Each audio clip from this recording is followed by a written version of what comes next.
Muy buenos días. Estamos en la sede del Economista y cada uno de nuestros panelistas en sus casas o en sus oficinas. Es para nosotros un privilegio, un gusto poder realizar este webinar sobre el turismo en tiempos del COVID y sobre todo plantearnos escenarios a futuro. ¿Qué sigue en términos de transición? ¿Qué sigue en términos de soluciones? Yo diría a la mayor crisis que le ha tocado a una generación, pero vamos poniéndolo en términos de los mayores retos. Sin más preámbulos, quiero presentar a nuestros panelistas. Está Luis Barrios, presidente y director general de Hoteles City Express, presidente de la Asociación Nacional de Cadenas de Hoteles, miembro del Consejo de Diplomacia Turística y preside el Comité de Crisis en ese mismo comité. Está también Tere Solís, que es experta de industria turística y sostenibilidad de Deloitte Latam.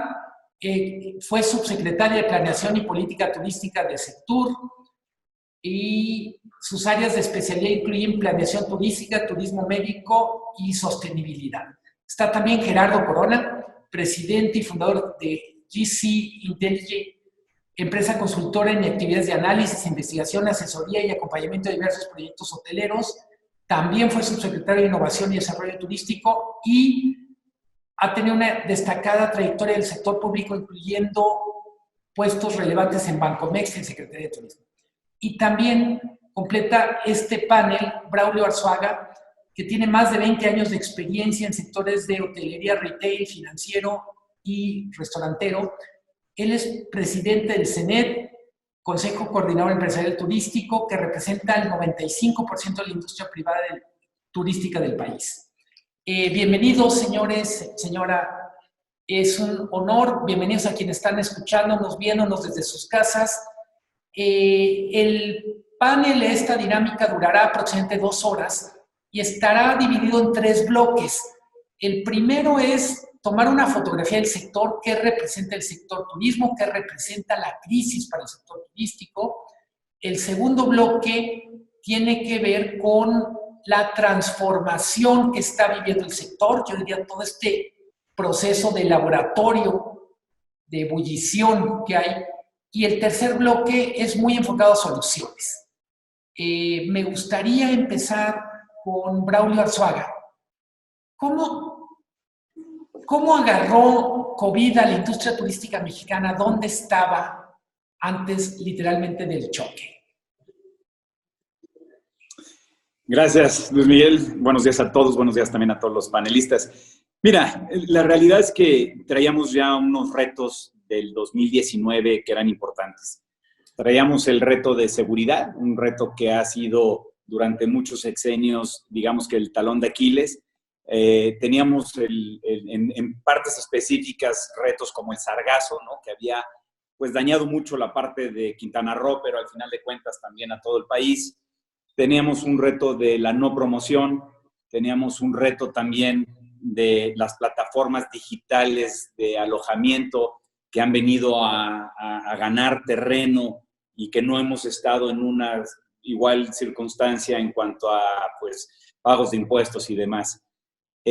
También uno de los retos que teníamos el año anterior era los mercados emisores más importantes para México, sobre todo Norteamérica, pues venía con una afectación muy, muy fuerte.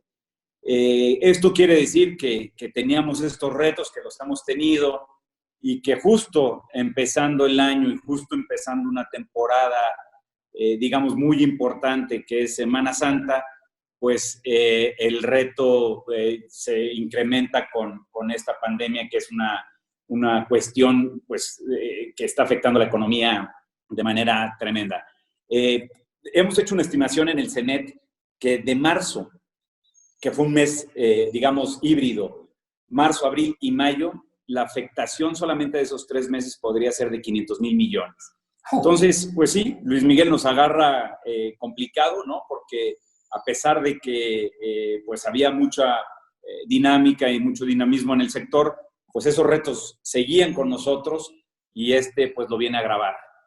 Mil gracias. Gerardo Corona, tienes el privilegio, por decirlo así, de haber participado en el cuarto de control en 2 crisis. A1H1 hace 11 años y ahora. ¿Cómo agarró al sector hace 11 años? ¿Cómo la agarra ahora? ¿Cómo compararías el sector turismo en estas dos películas? Gracias, Luis Miguel. Buenos días a todos. Tere, querida amiga Braulio, por ahí anda Luis. Un gusto estar con ustedes. Y sí, efectivamente, creo que primero yo en una reflexión hago que esto no tiene comparativo respecto a la crisis del H1N1 en ese momento. Finalmente no estaban golpeados los mercados completos a nivel mundial y por lo tanto hay una gran diferencia. Sin embargo, se activaron los protocolos en ese momento, protocolos que requerían y demandaban liquidez inmediata, programas contracíclicos, alineación de esfuerzos entre el sector privado y público en términos de darle la estabilidad al flujo de efectivo de las empresas. Como sabemos, vivimos siempre en riesgos constantes, diferentes riesgos. Los banqueros identificamos riesgos constantes para mitigar huracanes, todo tipo de bajas en la demanda, pero un tema como el que vemos de sanidad, pues no lo teníamos mucho en el radar en esos momentos y ahora nos agarró así.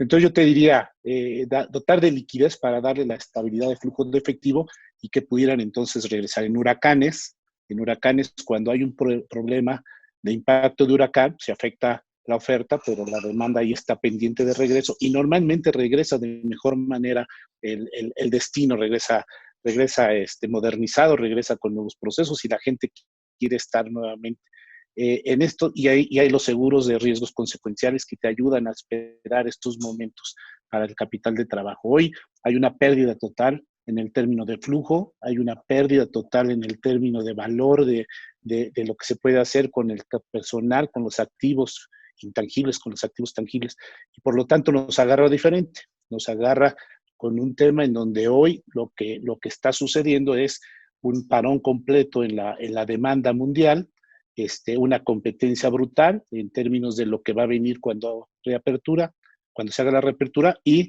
sin los mecanismos de flujo de efectivo dotados a la industria para que esperen de manera correcta los tiempos y su salida. Mil gracias, Gerardo. Tere Solís, me gustaría, sé que muchos de los que nos están viendo saben qué es el sector turismo, su importancia, pero quisiera pedirte que nos ayudes a entender. Es un sector que genera directamente 8.7% del PIB, indirectamente hasta 17%. Hay regiones que solo se explican por el turismo. Claramente estoy pensando la Quintana Roo, estoy pensando en la Riviera Nayarita, estoy pensando en Los Cabos. ¿Qué es el sector turismo para México y por qué es tan importante hablar en este contexto del impacto de COVID para el sector turismo? Bueno, pues muchísimas gracias y un gusto estar con todos ustedes. Gracias por la invitación y honrada de estar con este panel. Mira, el sector turismo en realidad es una construcción. Si tú revisas el sistema de cuentas nacionales, el turismo no es una industria, sino es una combinación de otras industrias, pero que tiene una lógica muy específica y que ha demostrado a lo largo de los años de ser un gran detonador de crecimiento económico, como vimos en su momento en surgimiento de Cancún o de Los Cabos, en donde no había nada, ni siquiera eran estados, eran territorios. Se logró detonar una actividad económica de manera muy exitosa.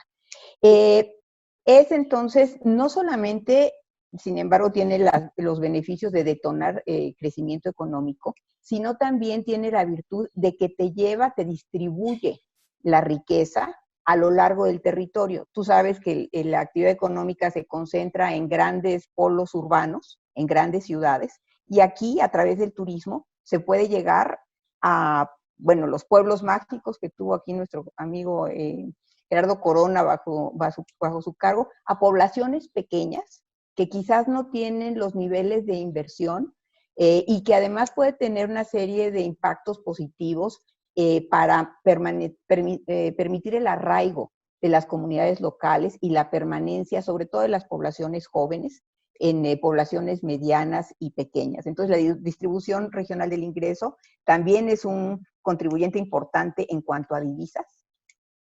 que nos ayuda a balancear pues, nuestra balanza de pagos. Y por otra parte, en los últimos años se ha observado que también es un gran detonador de los otros pilares del turismo, de la actividad sostenible, que son el pilar social y el pilar ambiental. Y el pilar también cultural, es decir, a través del turismo tú puedes no solamente conservar, sino incluso restaurar el patrimonio y también apoyar el tejido social.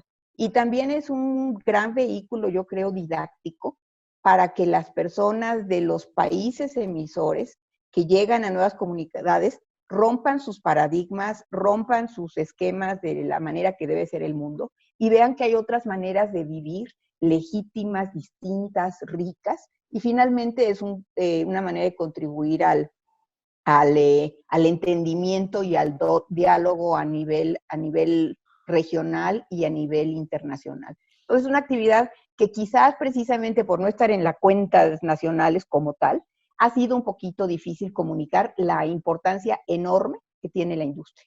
Mil gracias, Tere. Luis Barrios, cuando hablamos de empresarios del sector turismo, uno piensa en gente como tú, gente como Braulio, grandes empresas, grandes marcas. Pero es un sector que está también lleno de pequeñas empresas, startups, etc. Me gustaría, para empezar, si nos puedes ayudar a entender cómo es el tejido empresarial del sector turismo, qué hay más allá de las grandes cadenas, de las grandes marcas, qué es lo que explica de alguna manera la creatividad, la innovación de este sector.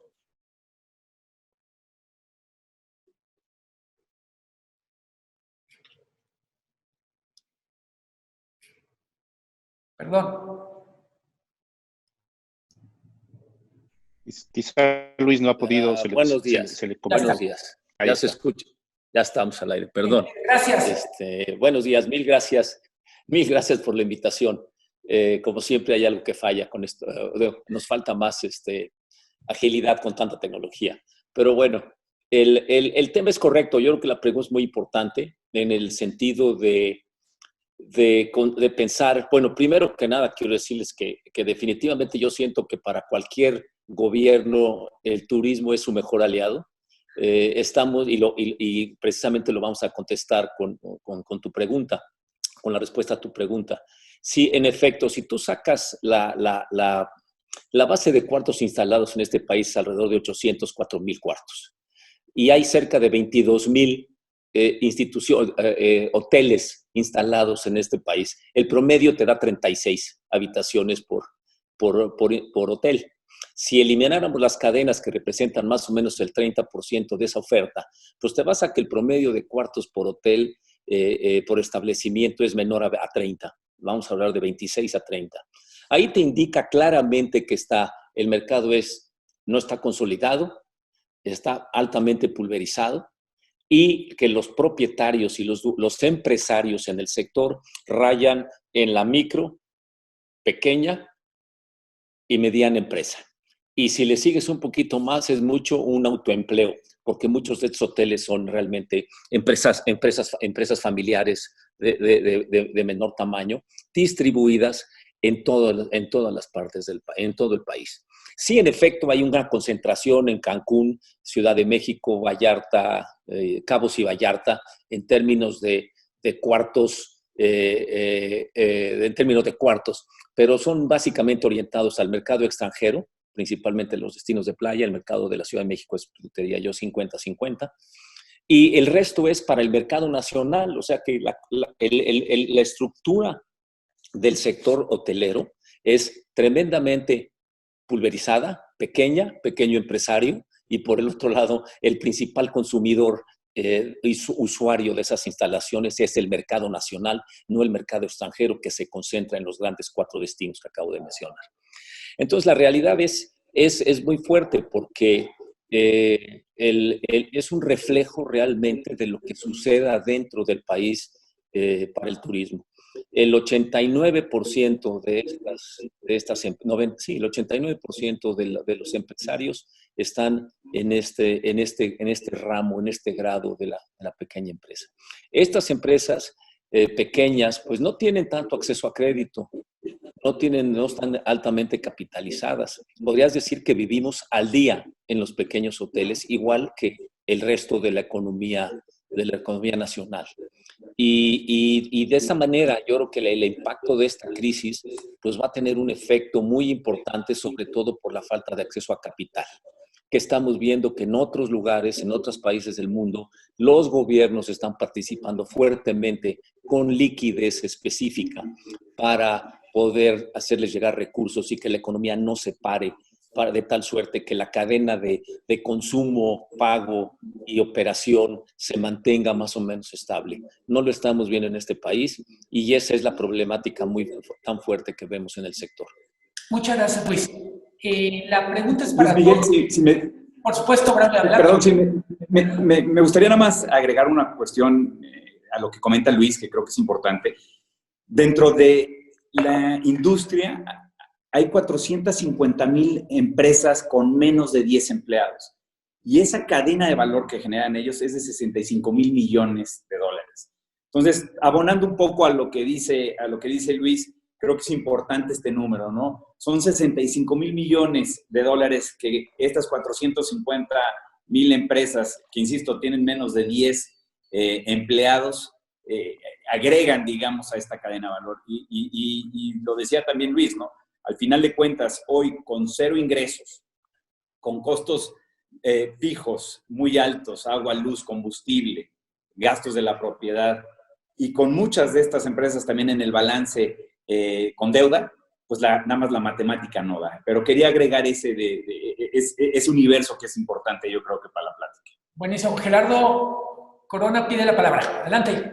Sí, gracias. Digo, abonar lo que decía Luis y Braulio, me parece el mercado fragmentado y efectivamente otros países están haciendo cosas de inmediato. Es un tema del tema de liquidez. Por ejemplo, Colombia a través de Bancoldex está generando líneas de liquidez de manera inmediata a través de un programa que le llaman Bogotá, Colombia Responde, y entonces dota de manera directa de liquidez, de posibilidad de reestructuración, de otorgar garantías.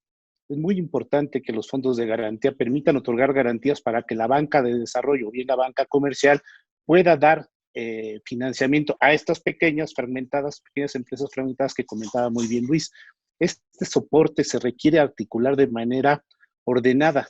Si no existen los mecanismos como que se deben de tener en cuanto a los fondos de garantía, los esquemas de liquidez, los apalancamientos de contracíclicos, pues la situación de la liquidez, el flujo de efectivo se va a afectar. Entonces, coincido completamente con Luis en términos de cómo visualizar las necesidades inmediatas en el momento en el que nos encontramos. Fíjate que, si me permites, Luis. Claro, por favor. Sí, mira, un tema adicionando con un caso específico que se está dando esta semana.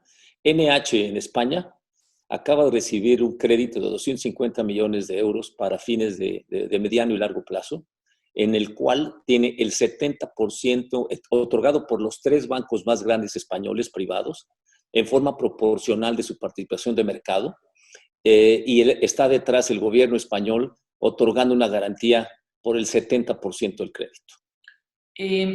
Los comentarios me dan pie a abrir un tema que quiero pedirles a ustedes que desarrollen, empezando con Tere, y tiene que ver con de qué manera es específica la crisis del COVID para México, cómo se está viviendo en otros países del mundo, cómo se vive en México, qué podemos aprender de lo que están haciendo otros países.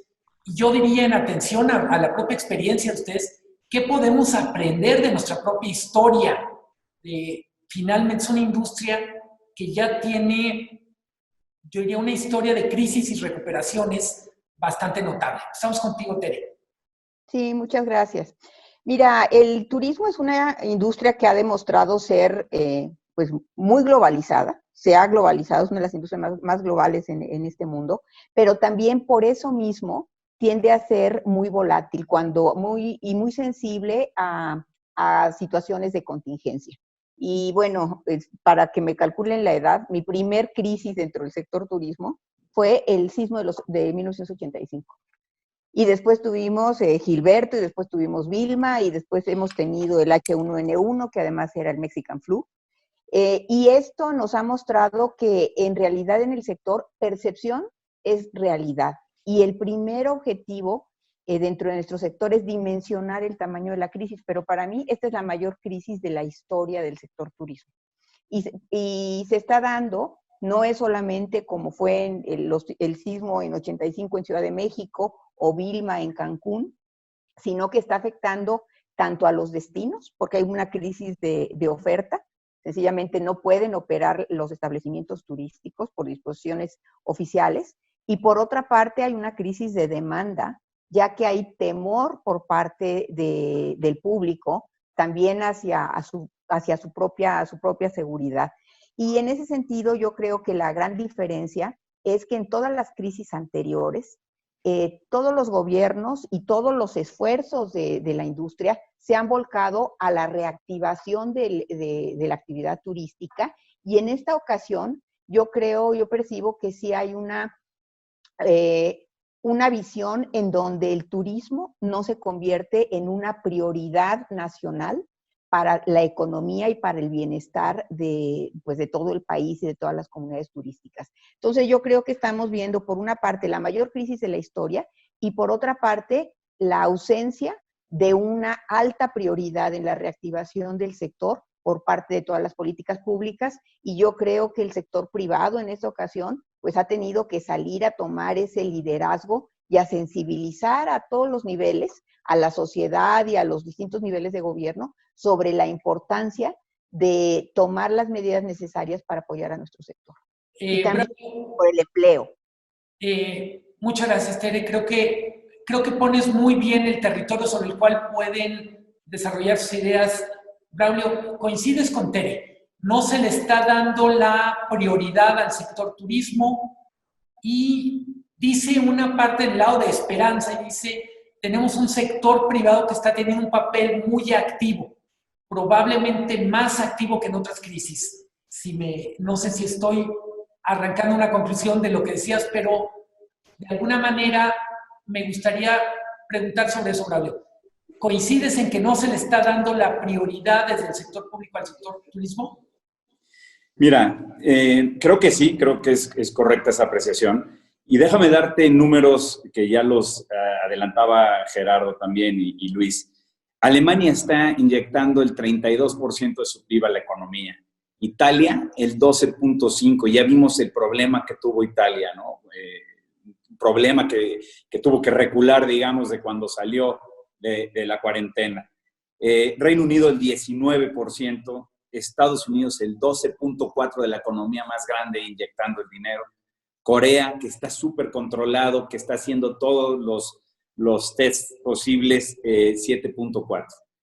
Ya de este lado, y dicho por el FMI, Perú el 12%, Brasil el 10%, Chile el 7%, México el 0.3%, ¿no? Entonces, eso yo creo que significa que sí deberíamos de haber, o debería de haber habido lo que nosotros en un principio como CENET pedíamos, ¿no? Y nosotros creo que es bien importante, no pedíamos cancelaciones, y sabíamos nosotros que tenemos que enfrentar estas obligaciones que tenemos, pero al final de cuentas lo que nosotros queríamos y pedíamos eran prórrogas, ¿no? Prórrogas dentro de la crisis, y después para una reactivación pedíamos otra serie de cuestiones. Es importante, ¿no? Aunque sabemos que hay mucha gente aquí que sabe del turismo y se ha mencionado, pues que el PIB cuenta el 8.7%, ¿no? Es la tercera industria más importante para este país, 4 millones de empleos. Tú también ya lo decías, que se podría ir 8 hasta el 16 si tomamos la demanda, hasta la demanda inducida, digamos. Es un aliado, ya lo decía Tere, es un aliado al combate de la pobreza, ¿no? En el 42% de la marginación existe a nivel nacional. En Cabo es 18%, en Cancún es 24%. Nosotros estimamos en el CENET que el PIB turístico pueda caer 46%. Entonces, creo yo que con esto es un estudio que sacaremos mañana, y es un estudio que haremos público, porque al final de cuentas creo que responde lo que tú me preguntabas. Y lo que decía Tere, muchas veces el turismo no ha sido visto como este aliado, ¿no? Y insisto, es un aliado y es un motor para México que al final de cuentas hoy se ha quedado un poco relegado. Gerardo Corona, todo tuyo.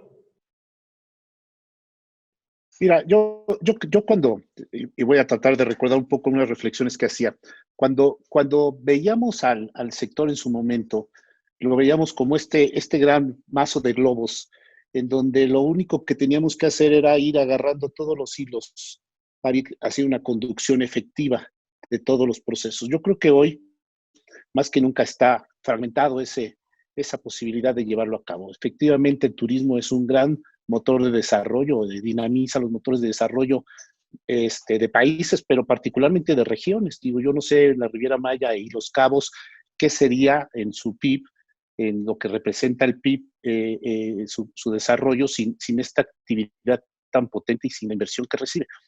La Ciudad de México, por supuesto. Entonces, me parece que sí debe de existir una articulación, y la articulación tiene que venir de manera ordenada en todos los términos financieros, de promoción, de incentivo fiscal, de alineación de prioridad. Es un gran generador de divisas, compensa la balanza de pagos de manera importante, como lo decía Tere.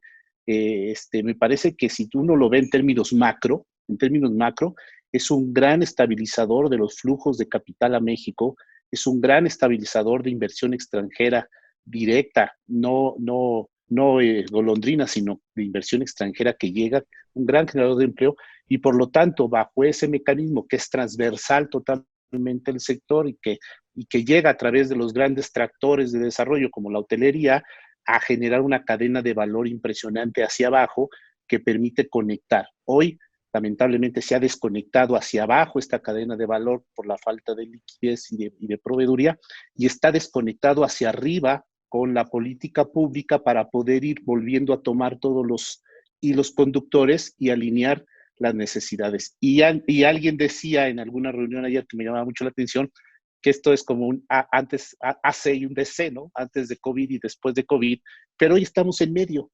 Y en medio lo que se necesita es liquidez, como todas las personas, como todas las empresas y como el sector. Hoy necesita liquidez la economía, inyectarle liquidez al sector, porque es un sector que va a derramar de manera inmediata y estabilizar el empleo, y a través del empleo podrá desarrollarse una estabilidad a las personas también. Mil gracias, Gerardo. Luis Barrios, tú presides el Comité de Crisis en el Consejo de Diplomacia Turística. Se habla de el gobierno no está dándole la importancia estratégica que tiene el sector. ¿Lo percibes tú así desde el Comité de Crisis del Consejo de Diplomacia Turística?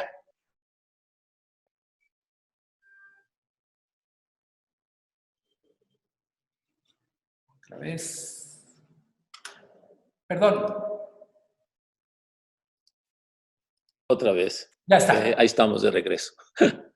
Desgraciadamente sí lo vemos, que hay una desconexión, que hay una falta de empatía con el sector. Yo te diría desde casi el primer año de gobierno empezó así. El comité que presidimos es uno de los 5 comités que hay en ese comité de la diplomacia, y es el de respuesta a crisis, a emergencias y atención a crisis. Y en lo que consiste un comité de este tipo, en lo que esa acción, es primero que nada, primero hay que pensar en la relación pública de este mercado, la relación pública y la imagen de tu país y de tus mercados hacia los mercados importantes, a los mercados que son los más importantes para México, Norteamérica, Europa y parte de Latinoamérica, ¿no? De lo que se trata ahí es mantener la información, mantener el nombre del país, mantener la presencia. Pues para eso se requieren recursos y se requiere una estrategia.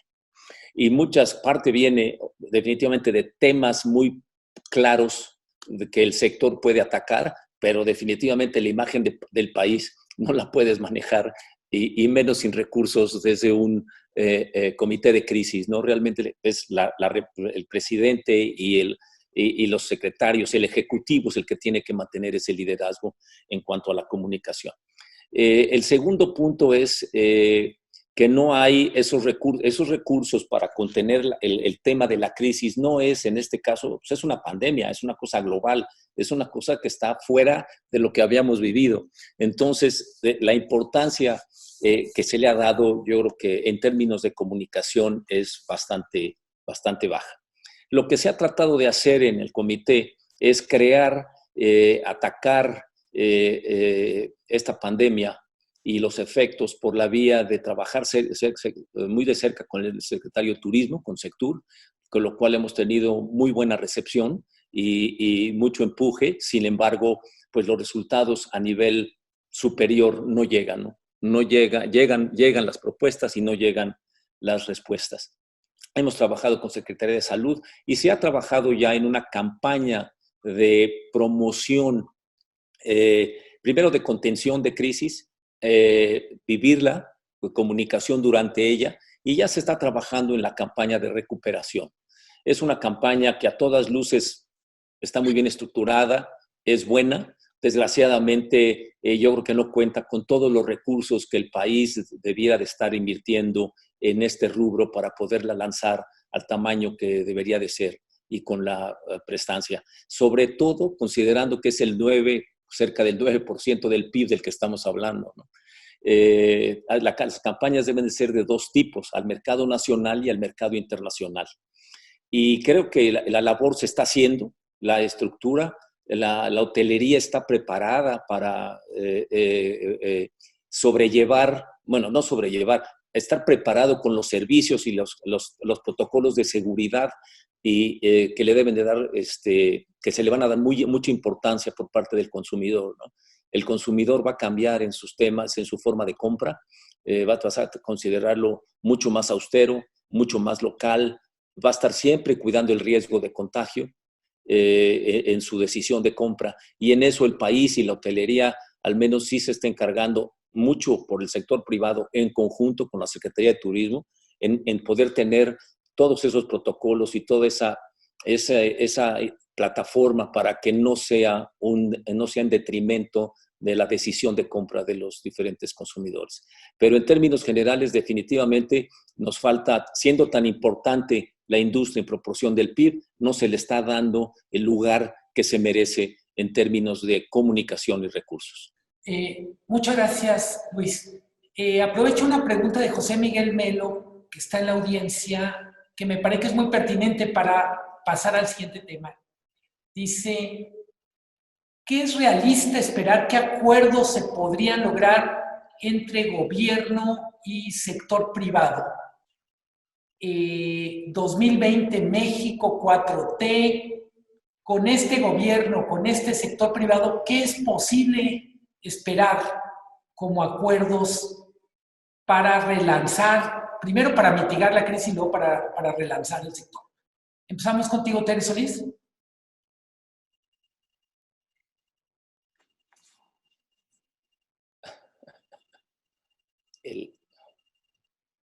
Hola, otra vez. No, pues me das una pregunta muy difícil, porque la verdad es que también se comentaba ahorita en las preguntas, se hablaba de la desaparición, alguien mencionó ahí como una pregunta, la desaparición del CPTM. Y lo que sucede es que cuando tú vas a competir, sobre todo en el mercado internacional, necesitas recursos. Puedes tener muy buena campaña, puedes tener una gran estrategia definiendo qué medios, a qué público objetivo, en qué mercados emisores, qué ciudades específicamente, pero es muy difícil competir si no tienes los recursos para alimentar ese plan de medios.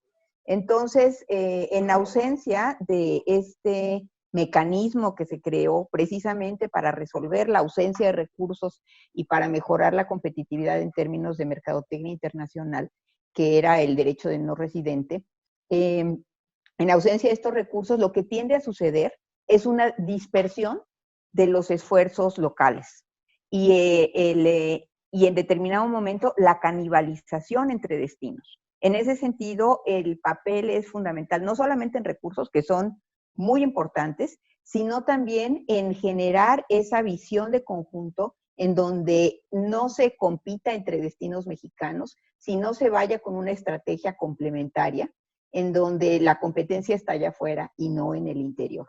Entonces, pues sí, hay una ausencia de este andamiaje institucional.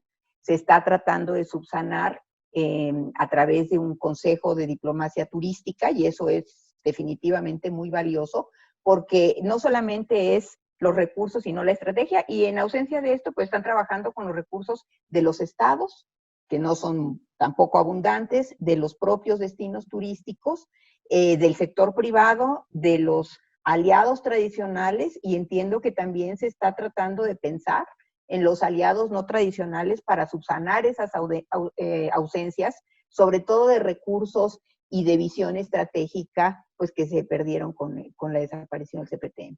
Muchas gracias. Braulio, ¿te gustan los toros?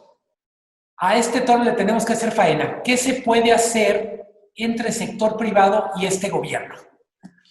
Mira, yo te diría, nosotros en el CPTM, y déjame nada más hacer un paréntesis, ahí hay 4 cámaras importantes. Está la Canaero, está la Canapat, que es el transporte terrestre, está la Canirac, está la Cámara Mexicana de la Industria de la Construcción. Y hay 10 asociaciones grandes que tienen que ver con el turismo. Una es la que preside Luis, la ANCH, está la Mexicana de Hoteles, está la IAPA de parques de diversiones y acuáticos, están las agencias de viajes, o sea, está gran parte del turismo que pasa por este país, está representado ahí.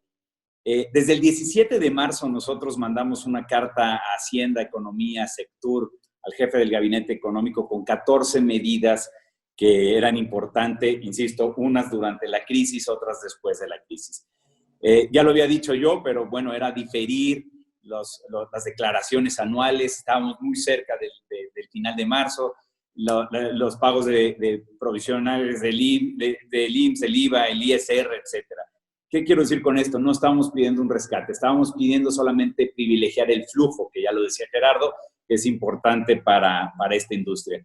Después de la crisis, decíamos, pues la deducción inmediata de las construcciones, el impuesto de hospedaje dirigirlo tal vez a la promoción, que ya también lo decía Tere, etcétera.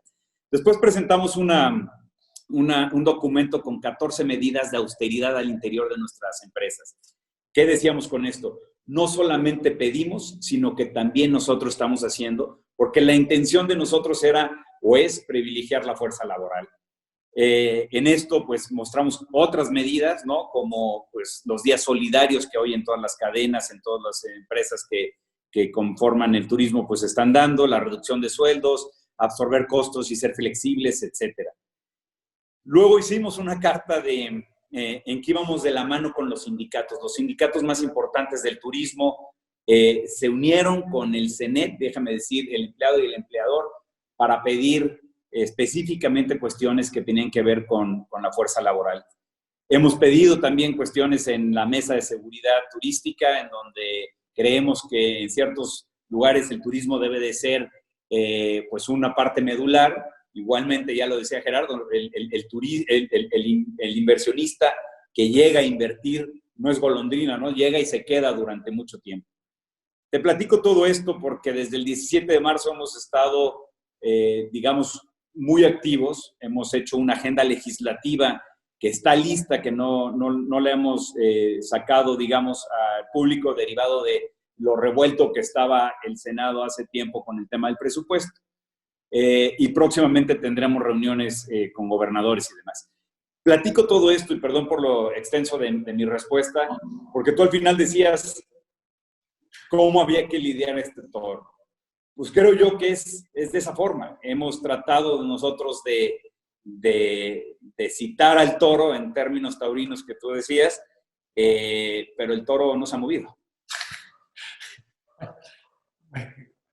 Muy elocuente la metáfora para cerrar. Gerardo, y tú has estado literalmente en los dos lados, como autoridad y ahora como empresario, como asesor del sector turismo.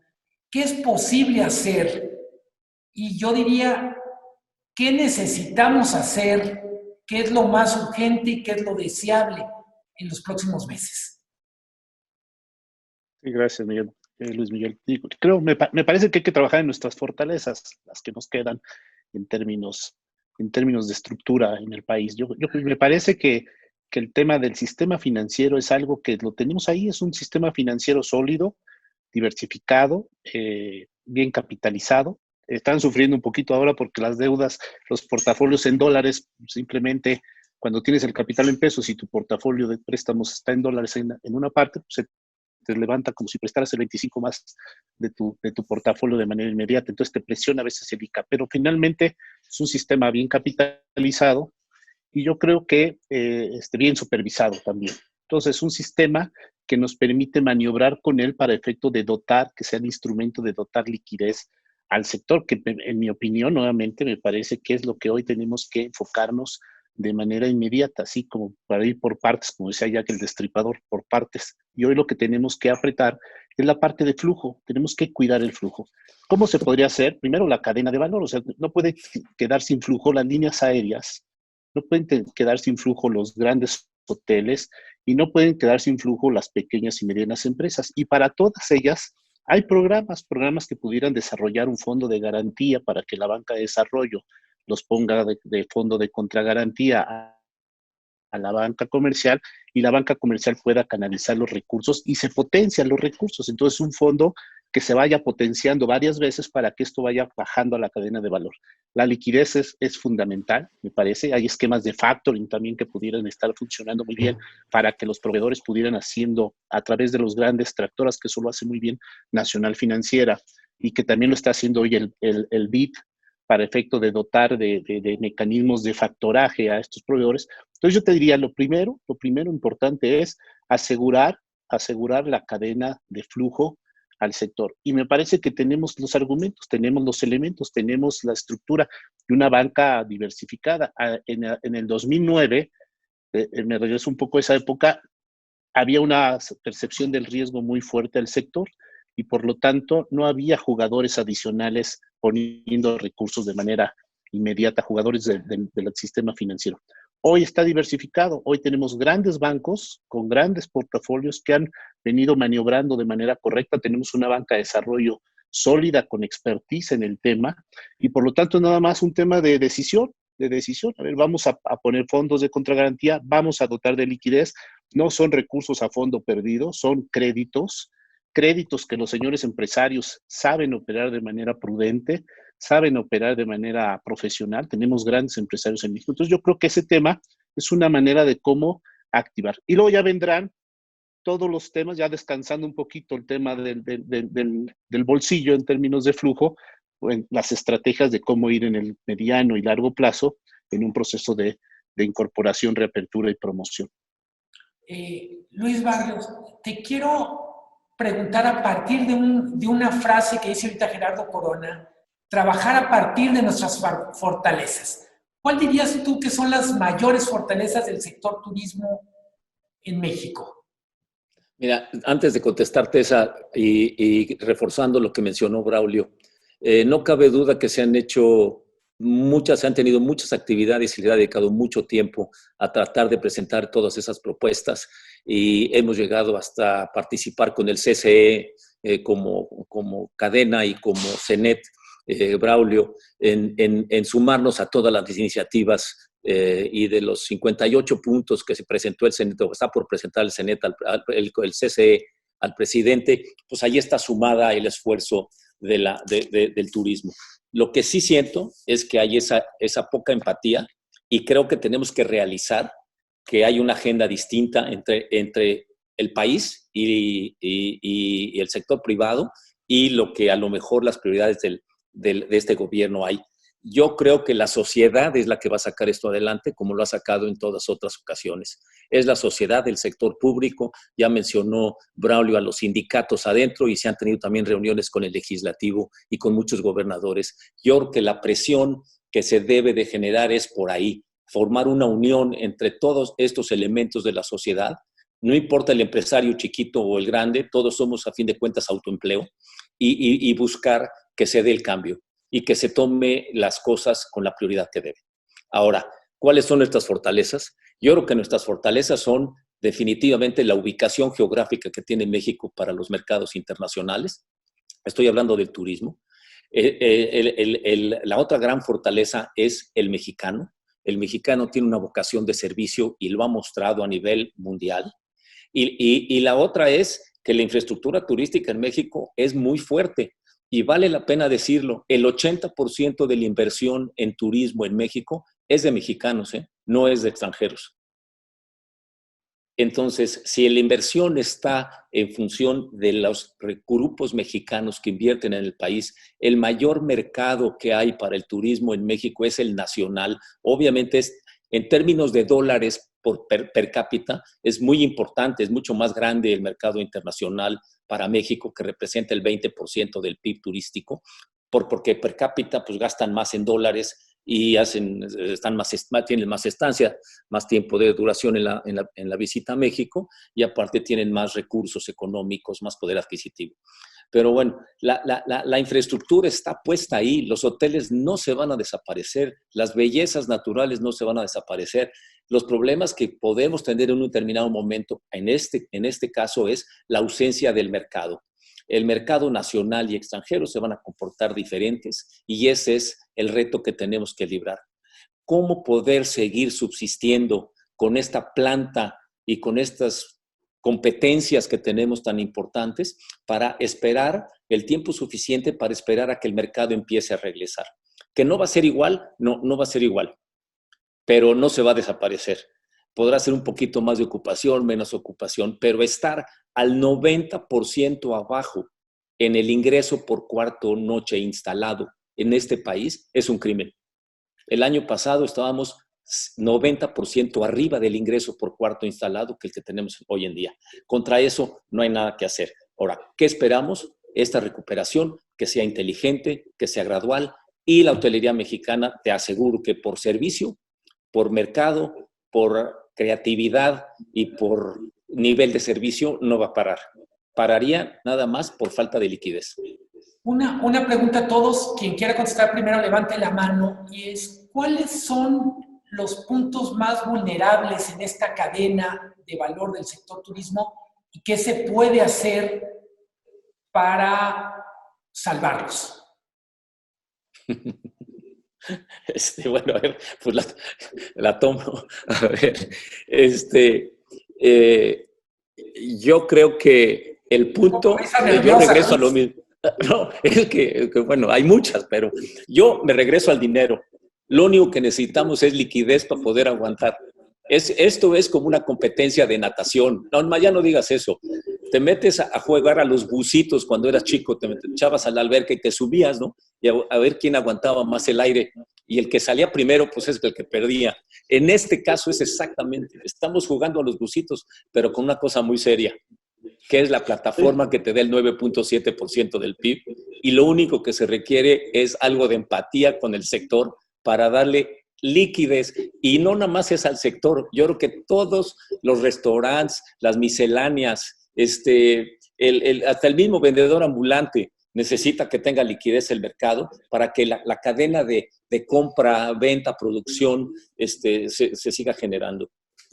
Mira, si me permites, Luis Miguel, ya decía Luis, ¿no? El primero es dinero. Yo diría que el segundo es tiempo. Las inversiones son a muy largo plazo. Las TIR son importantes, son para la aceptación, digamos, de un proyecto, pues tiene que dar esa TIR. Al final de cuentas son 10 años de recuperación en un hotel, en otras partes de la industria similares o hasta mayores. Pensemos también que esta recuperación y este tiempo va a ser largo, no solamente para llegar a donde estábamos, sino también para los proyectos nuevos que se estaban construyendo y que hoy están parados. Hoy pensamos nosotros que llegaremos a diciembre con el 55% de recuperación, si no es que llegara a pasar nada una vez que salgamos de la cuarentena, digamos, con el 55% del mercado nacional y 45% del mercado internacional. ¿Qué significa eso? Todavía nos falta más de la mitad para recuperar donde estábamos. Entonces, pues sí, podrá ser el dinero, y eso por supuesto que lo es. El segundo es el tiempo, porque llegar a donde estábamos y después las construcciones nuevas, con esta tendencia que teníamos de inversión, ya también lo decía Luis, la planta hotelera es muy buena en México. Y no solamente eso, ¿no? Pensemos también, creo otra parte que es importante, es la debilidad de las aerolíneas. Creo que esa es otra forma de ver, ¿no? Ahí probablemente sí se requieran rescates porque, pues al final de cuentas es un tema de seguridad nacional, es un tema hoy endeble, es un tema complicado, ¿no? Entonces, yo creo que el tiempo y recuperación de la inversión, pues va a ser uno de los peores enemigos para la reactivación y después para el crecimiento de la infraestructura. Bien, Gerardo, ¿levantaste la mano? Sí, gracias. Sí, digo, evidentemente, como dice Luis y como dice Braulio, es la liquidez y el tiempo. Que no se nos vaya a volver esto en un problema de solvencia y no de liquidez, porque cuando se nos vuelva un problema de solvencia por no inyectar la liquidez en el momento correcto, ahí sí va a haber una pérdida de valor muy importante. Entonces, me parece que sí, el tema hoy de la liquidez es fundamental. En la parte de la infraestructura hotelera, yo visualizo 3 grupos que tienen diferentes temas en donde deberá de apoyarse. Uno, los grupos consolidados, en donde traen los flujos corriendo, los empleados, las obligaciones, grupos consolidados. Otros que están en el proceso de arranque, que acaban de abrir el hotel y por lo tanto su ramp-up va a ser más largo, más lento, más complicado, y otros que están en construcción para entrar al mercado. Quizá hoy cada uno se le debe de atacar de manera diferente, uno con liquidez, otro a lo mejor con un tema de depreciaciones aceleradas para que puedan ellos tener una recuperación de flujo, la devolución de IVA fundamental en la parte de construcción y esperar los tiempos como bien dice Braulio. El sector es resiliente y seguramente van a encontrar los tiempos para esperar los mejores rendimientos para las empresas, pero que no se nos vaya a convertir en un tema de solvencia. Esa es la preocupación que tenemos todos en la industria. Tere. Sí, mira, yo creo que aquí, como bien dicen, hay que distinguir entre lo urgente y lo importante. Y ahorita la liquidez es lo urgente, o sea, es el oxígeno. Y si no tienes oxígeno, no vas a aguantar mucho. Y de hecho, ya estamos viendo, el sector restaurantero, está viendo las notas por parte de Canirac, en el sentido de que ya hay 30,000 empresas restauranteras que se quedaron sin oxígeno, que están cerrando de manera definitiva. O sea, el sector privado, en el sector turismo, las empresas están perdiendo dinero a carretadas todos los días en toda la cadena de valor, desde las aerolíneas hasta el proveedor más pequeñito, tour operador. Entonces, ya estamos viendo un impacto negativo y cuando no hay una estrategia, una visión de fortalecimiento de una industria que nos ha costado décadas el desarrollar y ser un competidor a nivel global, vamos a ver que quienes tienen mayores probabilidades de sobrevivir, como lo acaba de manifestar Gerardo, pues son las empresas más sólidas, más grandes, más profesionales, con líneas de crédito, con capacidades profesionales de análisis, de desarrollo de estrategias financieras, de negociación con la banca, y ellos son quienes tienen, digamos, mayores ventajas para sobrevivir. Y en ese sentido también necesitamos, lo mencionaron, uno, el apoyo, ya muchos estados lo están haciendo, a las pymes, a quienes no tienen esas líneas de crédito ni esas capacidades técnicas tan sofisticadas para poder desarrollar esas estrategias financieras. Y también el apoyar a las aerolíneas. La conectividad que tiene o que tenía hasta principio de año México era una conectividad envidiable. Y si no tenemos los canales hacia los mercados internacionales, no vamos a poder recuperar los flujos. Entonces, una estrategia también para que las aerolíneas nacionales puedan sostenerse es sencillamente fundamental. Y después hay otros temas, que es la administración de riesgos y los riesgos a largo plazo. Si piensas en enero, estábamos pensando en los incendios en California y en Australia, estábamos pensando en qué va a pasar con el sargazo, qué sucede con erosión de playas, con cambio climático. Son temas que necesitamos mantener esa visión y no enfocarnos en un problema, tener destinos y una industria que no solamente sobreviva, sino que sea más resiliente y más proactiva y más útil para enfrentar todos esos retos. Braulio, es todo tuyo. Perdona, más abonando un poco a lo que dice Tere, dos comentarios rápidos. Uno, tristemente muchas empresas grandes están usando esas líneas de crédito para gasto corriente. O sea, se jalaron muchas líneas para poder sobrevivir, digámoslo así, ¿no? Entonces, eso es difícil, ya también lo decía Gerardo, ¿no? Al final de cuentas nos puede llegar a esta insolvencia. Y nada más comentar creo que son dos puntos que coinciden con lo que se está haciendo alrededor del mundo. A mí me toca participar como representante del CENET en el Consejo Mundial de Turismo, y hay hay muchísimas cosas que están haciendo los países, ¿no? Ya decíamos lo que están inyectando a la economía y demás, pero hay muchos estímulos más. Pero sí, los tenemos que catalogar en tres. Uno están protegiendo el ingreso de los trabajadores, ya lo decían, de la liquidez.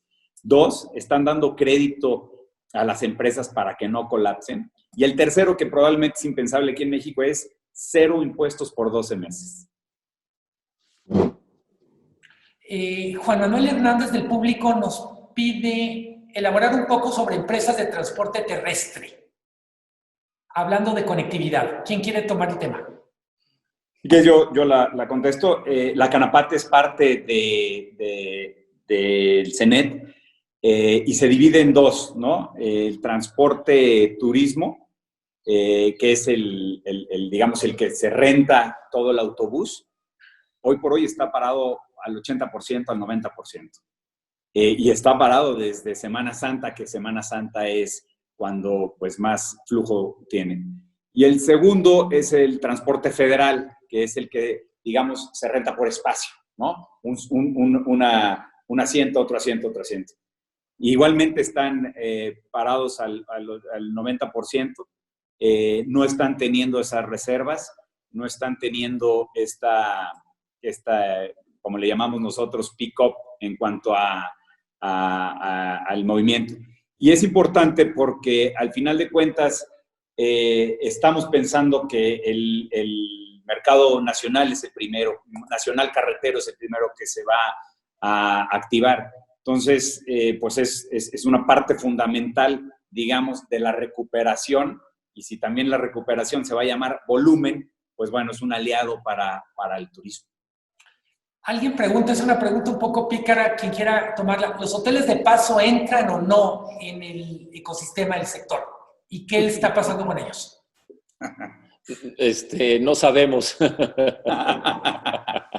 Con la inmovilidad deben de estar sufriendo. Yo creo que ese negocio, pues si no hay movilidad y hay que tener la sana distancia, yo creo que no tiene mucho futuro en este momento. Quédate en casa, quédate en casa. Quédate en casa. Consume lo doméstico. Un tema que tocaba Pérez Solís, que me gustaría enfatizar, el papel de los gobiernos locales en las entidades que viven del turismo.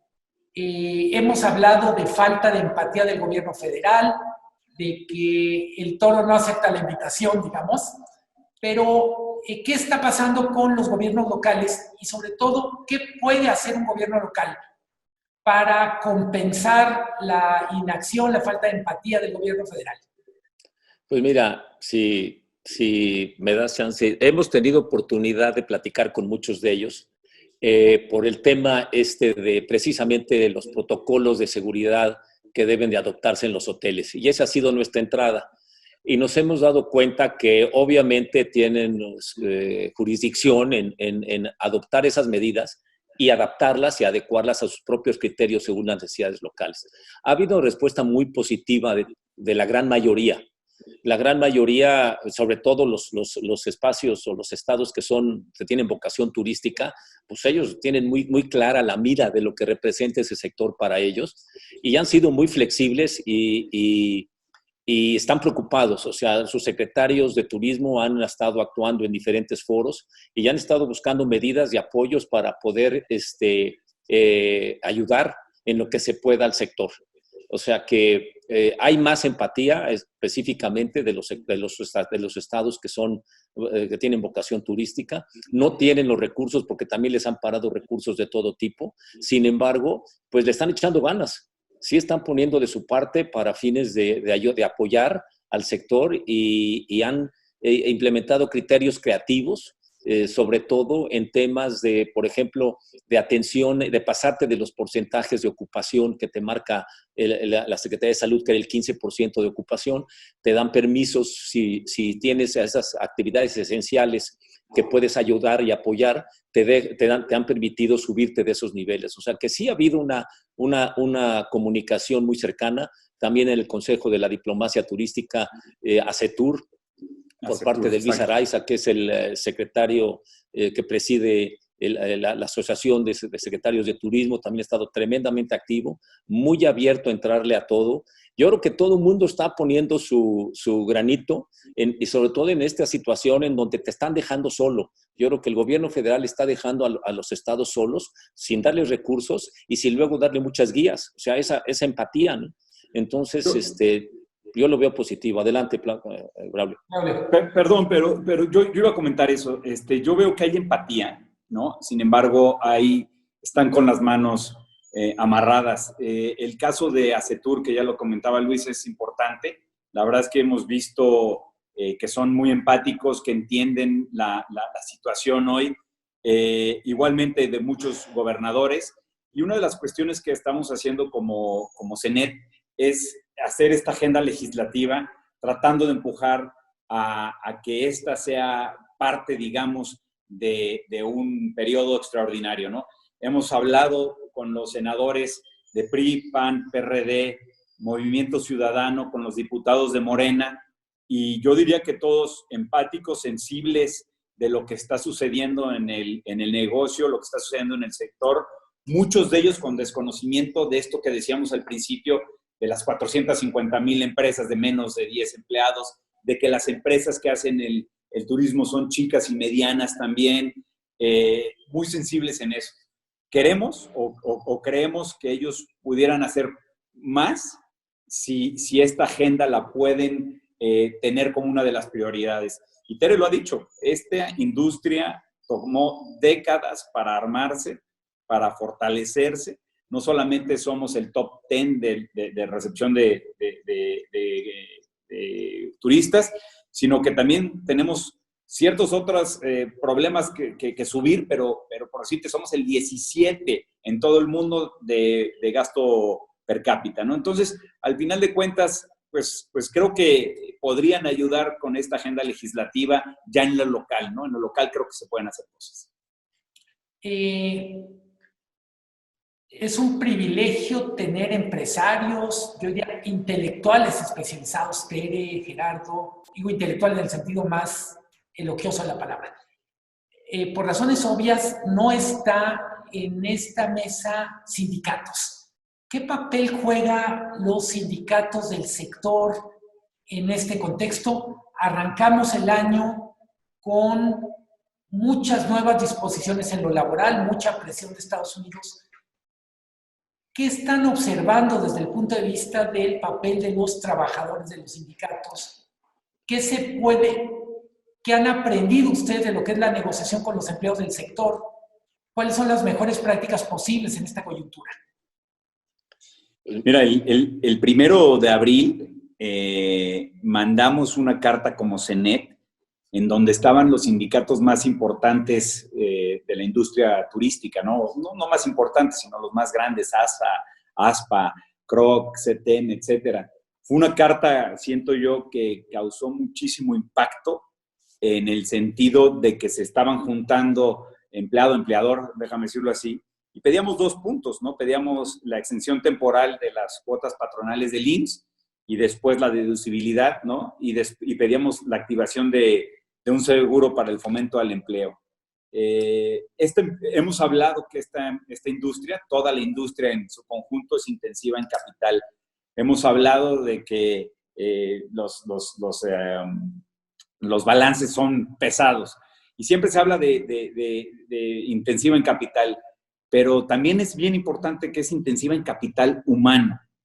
¿no? Y eso es un diferenciador enorme, y lo comentó Luis. Siempre que tú hablas con un extranjero que se va contento de México, te habla de sus bondades naturales, te habla de su gastronomía, te habla de muchas cosas, pero siempre acaba con la gente, siempre acaba con la actitud, siempre de la gente, siempre acaba diciéndote que se hizo más de lo que se esperaba. Y por eso es muy importante para esta industria la gente. Y insisto, nosotros nos hemos sentado con los sindicatos para platicar sobre esto. Fuimos de la mano el 1 de abril, o sea, hace ya tiempo, digamos, y al final de cuentas, pues bueno, creo que fue una carta que causó mucha expectativa de lo que se podía hacer al ir de la mano, ¿no? Entonces, pues yo creo que lo importante es que colaboran, lo importante es que están sensibles, que son empáticos con lo que está sucediendo. Y sí, por supuesto, ya decía yo que en el estado de resultados, una de las líneas más importantes es la nómina, y pues al final de cuentas la queremos cuidar, la queremos mantener hasta donde se pueda. ¿Alguien más? Si me permites, Luis, digo, abonando a todo este tema, mira, ya aterrizando en la vida diaria, imagínate tú, y te voy a poner nuestro caso, son 150 hoteles que de la noche a la mañana pierdes el 90% del ingreso. Lo primero que tienes que hacer es hablar con tus colaboradores, ¿no? En esa plática con los colaboradores están los sindicatos. Bueno, fueron tremendamente apoyosos en todo el proceso de cómo manejar esta crisis. Y platicando con Braulio y los demás colegas, fue el mismo patrón prácticamente a nivel nacional. Entonces, yo soy un fiel creyente de la economía de mercado, ¿no? Que tenga más cara humana que la rapaz extremista, también lo considero. Creo que tiene que haber un balance y que cada capitalismo en cada país tiene que tener un tamiz muy particular. México necesita una parte social, indiscutiblemente, pero el capitalismo es el mercado y las reglas de mercado son muy importantes. Aquí te encuentras que lo que a lo mejor en otras épocas hubiera sido una confrontación muy seria entre sindicato y empresa, hoy te la encuentras completamente alineada. ¿Por qué? Porque las leyes del mercado las tiene todo el mundo en la cabeza. Y si no va a haber ingresos y las empresas están sufriendo porque es una cosa fuera de lo normal, pues automáticamente la gente entra en razón. Y entra en razón para apoyar la fuente de trabajo y para ayudarla a sobrevivir el paso difícil. Entonces, yo te podría decir que a nivel gremio, el comportamiento de los sindicatos fue tremendamente responsable, al igual que el del empresario. Y vuelvo a lo mismo, la sociedad va a sacar esto adelante. Esto no lo está sacando el gobierno federal. Estas negociaciones las hicieron las personas que lideran a los sindicatos y las personas que lideran las empresas. Es que hay mucho valor, hay mucho valor ahí en el personal de todos los grupos hoteleros, en los recursos humanos. Decía Braulio, están en el estado de resultados, habría que agregarlos, yo creo que al balance como un activo intangible, porque hay dinero invertido en cada uno de estos personas, de estos colaboradores con expertise. Los empresarios los capacitan, los empresarios los van llevando, les generan identidad dentro de la empresa. Entonces es un activo que hay que cuidar, y la única forma de cuidar es asegurar que su salario en tiempos complicados se pueda pagar en acuerdos, en fórmulas, con el sindicato cerca, pero al final de cuentas necesitamos pasar este trance y seguramente se va a afianzar más la relación. Cuando el empleado, el colaborador, encuentra del patrón, del empresario, esta sinergia de trabajo, empatía en cuanto a lo que está sucediendo, se fortalecen los lazos y se fortalece más aún el activo y el servicio. Entonces, sí es importantísimo la buena relación que exista hoy entre los actores. Luis lo comenta muy bien, la sociedad de abajo hacia arriba es donde se va a construir la recuperación en estas relaciones. Tere. Nada más quería yo agregar en relación con los sindicatos y con el empleo. Finalmente, el sector turismo es el principal empleador de jóvenes. Es donde muchos jóvenes encuentran una oportunidad de ingreso, y quizás a nivel básico y operativo, pero a partir de ahí pueden crecer y hacerse una carrera. Y también es el segundo empleador de mujeres. por alguna razón contabilizan en primer lugar conjuntamente al sector educación y al sector salud, que sería el número 1, pero el siguiente es el sector turismo. Entonces, la contribución que hace el sector al empleo y a muchas mujeres que son cabezas de familia es fundamental, y en ese sentido yo creo que se ha podido dar esa interlocución, ese auténtico diálogo con los sindicatos, porque le queda muy claro a todo el mundo que sin empresa no hay empleo, y sin empleo no hay calidad de vida para cada una de las familias. Gracias. Quiero, Luis, por Me favor. permites un último. Y hay otro tema hablando del capital humano que se menciona. El sector turismo, para empezar, su nivel de compensaciones, digo, el salario mínimo no existe en el sector turismo, realmente es mucho más arriba la compensación que se tiene.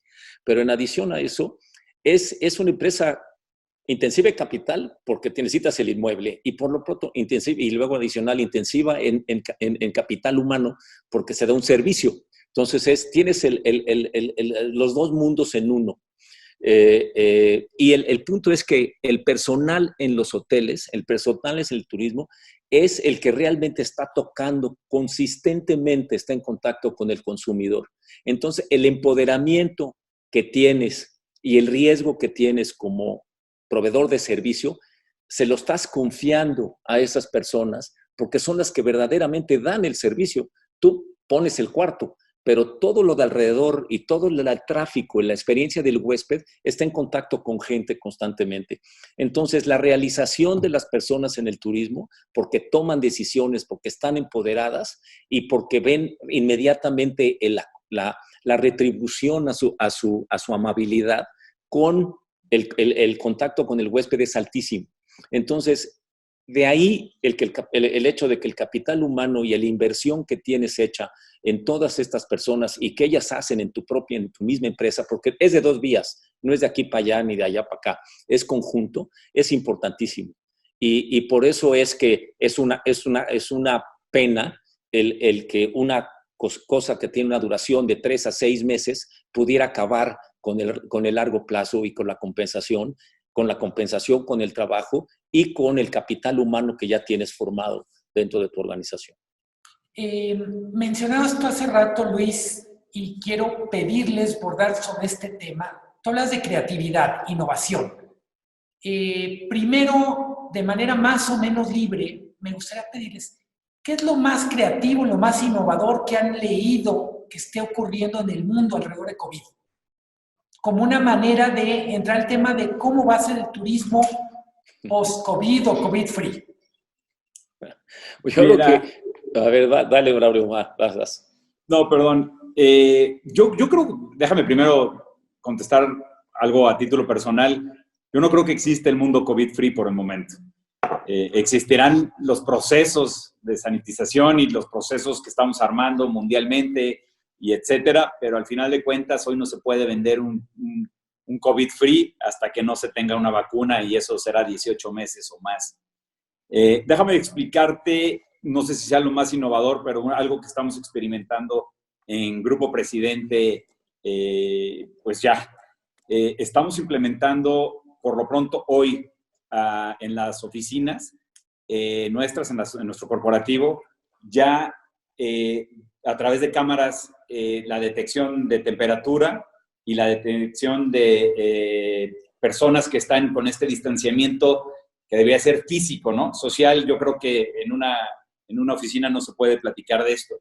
Ya estamos en eso, con la intención de tener inteligencia artificial que se va a ir dando tiempo a tiempo, con la intención de detectar, insisto, esa distanciamiento físico o la detección de temperatura. Estamos por implementar a través de los celulares con Bluetooth de banda baja, cada vez que nosotros estemos en las oficinas interactuando en alguna junta, etcétera, va a quedar registrado con quién estuvimos. Y si yo caigo en COVID, le va a llegar una alerta a la gente con la que yo estuve 14 días anterior, con la intención de tenerlos, digamos, ahí pensando. Son tecnologías hoy que no son caras, ¿no? Y que al final de cuentas yo creo que hay que ir por eso. Obviamente la intención sería después pasarlo a los hoteles. Habrá que también cuantificar la inversión y todo esto, porque pues va sumando y hoy estamos en una situación complicada, pero que yo creo que hay que hacerlo porque al final de cuentas el cliente que va a venir contigo a largo plazo va a ser el cliente que vea que tienes esos procesos innovadores, oportunos, de seguridad, ¿no? ¿Quién llevaría a su familia hoy a un viaje en donde la estás exponiendo? ¿Quién mandaría a gente de su empresa a otro país, a otros lugares, al mismo país, para que se contagien? Entonces, insisto, no sé si son los más innovadores, pero son los más cercanos, por lo menos que yo veo, que ya estamos en proceso. En nuestro caso, lo que nos hemos concentrado más que nada es en cómo va a cambiar, en qué son los cambios permanentes y cuáles son los cambios temporales de ese consumidor. El humano tiene esa virtud de que olvidas rápido y te tropiezas con la misma piedra 2 veces. Y lo que va a suceder es que muchas de estas cosas que estamos platicando ahorita como importantes y esenciales, yo creo, espero que en el corto plazo nos vamos a morir de la risa de ellos y vamos a ver que parecía que estamos viendo una película de la invasión marciana, ¿no? Pero yo creo que nosotros estamos concentrando en tratando de identificar cuáles son las dos diferencias. Y las diferencias que se vuelven, las cosas que se vuelven permanentes y las temporales. En las temporales estamos poniendo atención. Definitivamente yo creo que lo principal, y fuimos de los primeritos que empezamos a recibir médicos en nuestros hoteles y en implementar medidas adicionales a las necesarias. Yo creo que ahorita todo el mundo está concentrándose en esta parte de proporcionar seguridad a tu colaborador y al huésped, obviamente son las dos. Y es en lo que estamos tremendamente concentrados. Creo que hablo en general, no nada más en este caso City Express. Y creo que también la otra parte que se está concentrando uno y que tienes que cambiar, y al menos acuérdate que estamos buscando la sobrevivencia y el generar el mayor ingreso en el corto plazo posible. Hay una concentración muy fuerte en tratar de identificar realmente cómo va a reaccionar y cómo puede reaccionar el consumidor en el corto plazo. Entonces, la comunicación, el estar cerca de tus huéspedes, el cómo estar cerca, ya cambió. Si ahorita vas circulando en la carretera y ves una cartelera, pues ahorita hay muy poquitos coches circulando y viendo la cartelera. A lo mejor la carretera de Puebla, que había 110,000 personas o vehículos de cada sentido todos los días, ahorita esa cartelera no la ve ni 15,000 gentes, ¿no? 15,000 vehículos. Sin embargo, quienes están metidos en las redes sociales y quienes están metidos en los medios digitales y están en casa, pues hay una gran cantidad.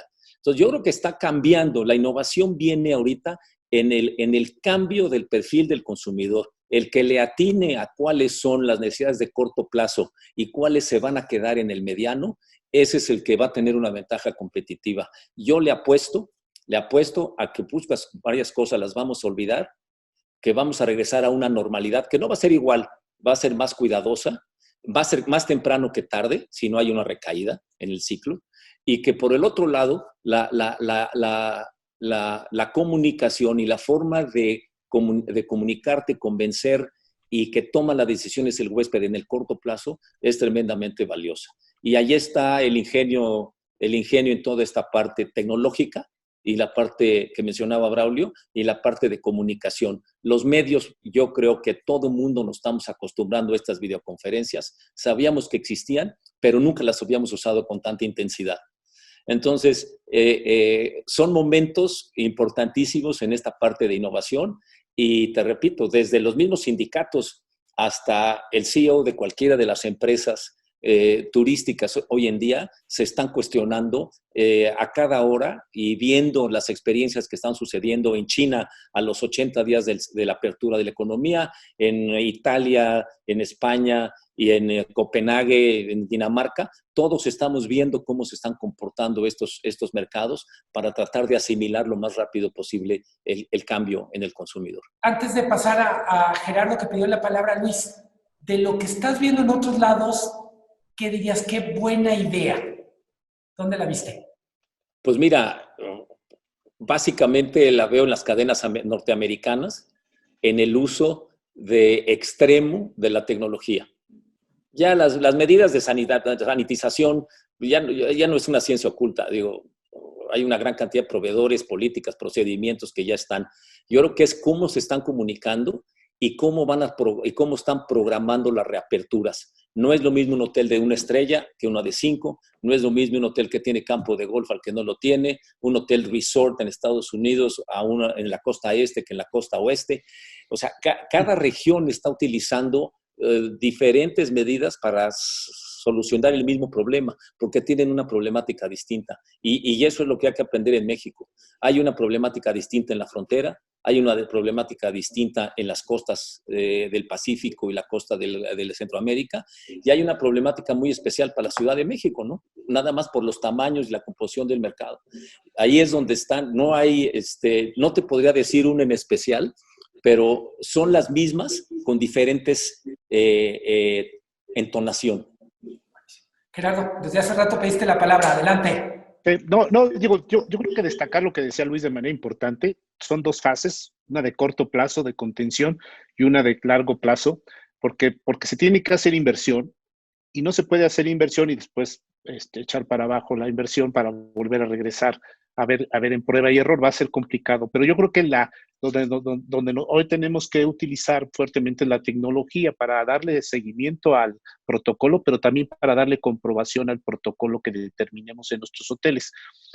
Y yo más bien, digo, además de aprovechando que está Tere, y si me permite, Luis Miguel, porque es una pregunta que ayer en una sesión me surgió en una sesión de trabajo, y aprovechando que está aquí Tere en línea, que es especialista en turismo médico, me gustaría conocer tu opinión, Tere, respecto a turismo médico en esta parte tan importante, porque turismo médico tiene protocolos bien interesantes. La Joint Commission establece certificaciones a los hospitales en todo un proceso para poder darle al hospital el reconocimiento. Yo no sé si esta mezcla que debiéramos de estar viendo entre lo que es el turismo médico aplicado en protocolos a nuestros hoteles permitirá transmitir de manera adecuada al turista el confort de poder ingresar. Y concluyo mi comentario porque en esa reunión de ayer había una especialista en bioseguridad, y entonces ella decía, bueno, pues es que miren, si llega al hotel usted y yo lo recibo con una máscara de este tipo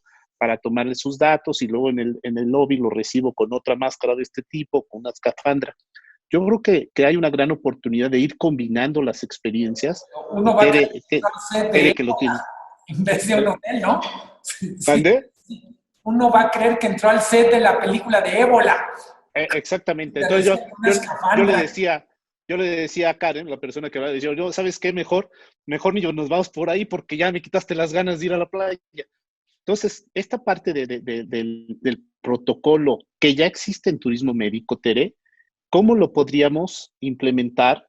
Más que ver qué pudieran estar haciendo a nivel internacional, que es importante porque nos lleva un poco de ventaja España con una apertura, ya creo que este lunes o ya inicia su apertura España, para ir viendo ellos cómo van en la prueba y error, y entonces nosotros ir pudiendo avanzar. ¿Qué podemos incorporar de la industria de turismo médico ahí? Es una pregunta que me surge ahora como espectador del foro, que también se vale, espero. Espectacular la pregunta, y creo que a todos nos da mucha curiosidad conocer la respuesta. Tere, por favor. Mira, yo creo que hay muchas oportunidades de innovación dentro de todo la urgencia y los retos que se tienen. También estamos en un terreno muy fértil para la innovación.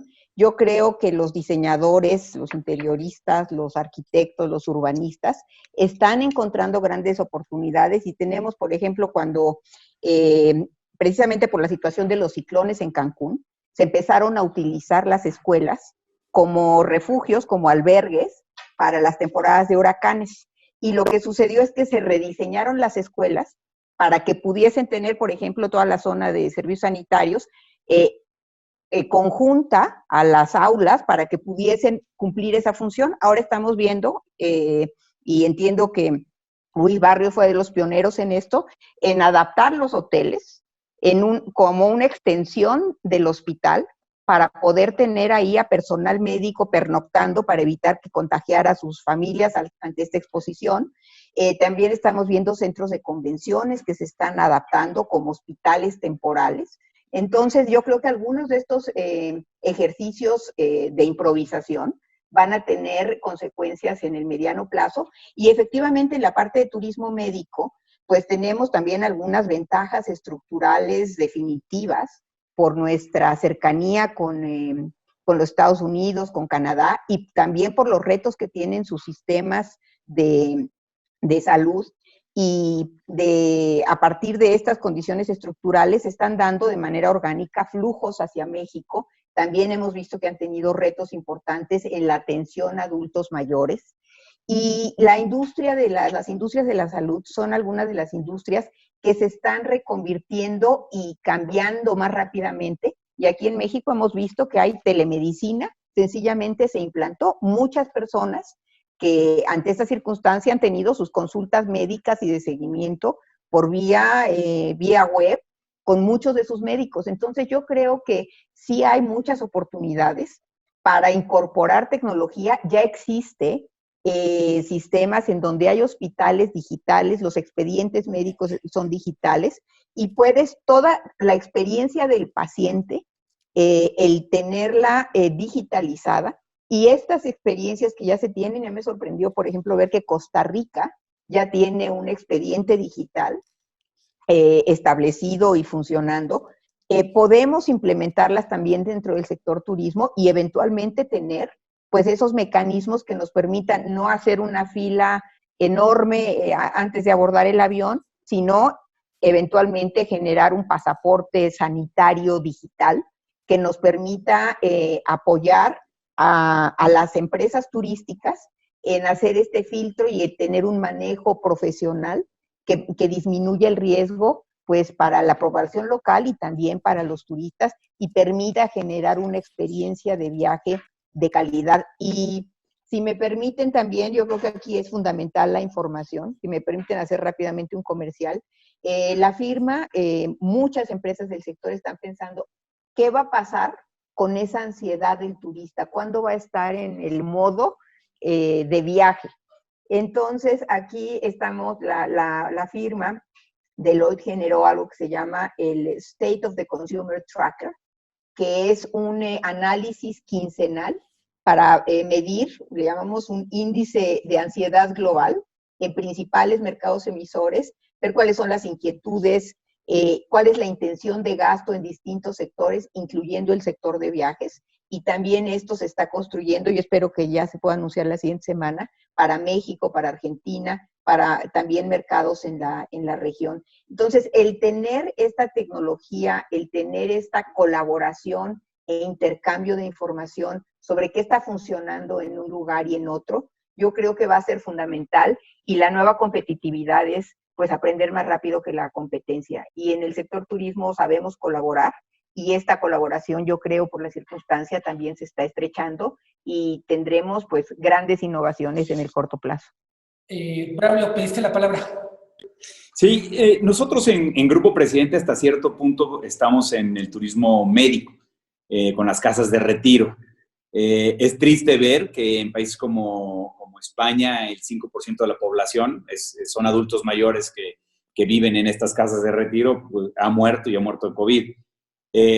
Gracias a también que nosotros veíamos la película, digamos que 30 días después, y que tenemos un socio español en este joint venture que tenemos para las casas de retiro, nuestro socio español, Vallesol,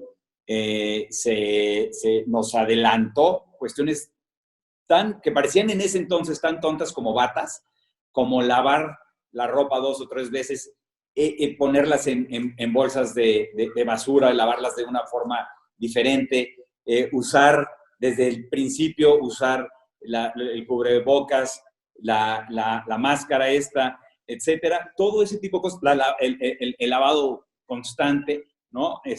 Todo eso nos ha permitido al día de hoy, gracias a Dios, no tener ningún contacto o contagio, perdón. Yo creo que el problema o el reto más fuerte es el transporte del personal que diario está en su casa. Pues lo estamos con digamos, las camionetas propias las estamos moviendo, pero al final de cuentas puede existir eso. El expediente clínico, el modelo de gestión que tenemos, paperless, también eso ayuda, ¿no? Entonces, al final de cuentas, pues sí hay tecnología que está ayudando en esto. La otra que me gustaría nada más comentar rápido es lo que decía también Tere, ¿no? Ayer en la llamada del Consejo Mundial del Turismo se hablaba de pruebas de 5 minutos de saliva para la salida en los aeropuertos, para la llegada en los aeropuertos, e inclusive se está hablando para cuando tú vas a un tour y regresas del tour. Son 5 minutos, $5, saliva, y puedes saber si estás contagiado o no. Eso es antes de la vacuna. Después de la vacuna, y por eso quería hacer este comentario, se habla de un sello en el pasaporte para saber el estado de salud, ¿no?, de las personas una vez que vayan a entrar a un país. Entonces, pues sí, cambia mucho, ¿no?, los procesos. Cuando fue el 9/11, era un solo país el que había tenido una amenaza, cambió todo el mundo, y recordemos que pasábamos tal vez 3, 4 horas en los filtros de seguridad y, bueno, en todo el trayecto del aeropuerto. Hoy, si no se trabaja, y si se trabaja en silos más bien, si no se trabaja de una manera en conjunto, podríamos caer en ese tipo de cuestiones, ¿no? Vamos prácticamente llegando a la fase final y me gustaría enfocarnos en reapertura. ¿Qué requiere el sector turismo para una reapertura exitosa y qué ofrece el sector turismo para esta reapertura? Sé que de alguna manera lo han tocado el tema, pero me gustaría pedirles, en la medida de lo posible, que sean muy específicos respecto a qué va a necesitar el sector turismo. Entiendo que no estamos hablando de las mismas condiciones y los mismos tiempos para todo el territorio nacional, pero en cualquier caso, ¿qué hemos aprendido de otros países y cómo podemos esperar que vaya a ser la reapertura? ¿Qué reglas necesitan? Le paso primero la palabra a Luis y luego está Braulio, nomás porque levantaron la mano casi al mismo tiempo. Gracias. Gracias. No, mira, yo creo que lo primero que necesitamos es una estandarización de los reglamentos o protocolos de seguridad estoy hablando para la hotelería en este caso, ¿no? Y se está trabajando con Sectur, se está trabajando con la Secretaría de Salud antes del 31 de mayo, y bueno, si es posible antes del próximo lunes, tener un protocolo actualizado con medidas estándares y de nivel internacional para que sea un reglamento que tenga credibilidad a nivel mundial y que sea aprobado y recomendado por la Secretaría de Salud, en este caso para la hotelería, y que con esos reglamentos mínimos debieras de poder abrir. Luego, el gobierno federal presentó unos semáforos, un planteamiento de cómo sería la reapertura. Yo creo que son principios generales, es un enunciado, no es algo muy específico. Y yo creo que con el paso del tiempo vamos a ir, los estados y el mismo gobierno federal va a ir apuntando o dando más definiciones al respecto. En esos semáforos, pues lo que te dice es qué nivel de intensidad tiene todavía el efecto de la pandemia. Entonces, lo que hay que buscar es, por región y por plaza y por industria o por lo que fuera, es cómo adaptar esos semáforos a los niveles de seguridad y sanitización y demás medidas que tengan que adoptar la hotelería.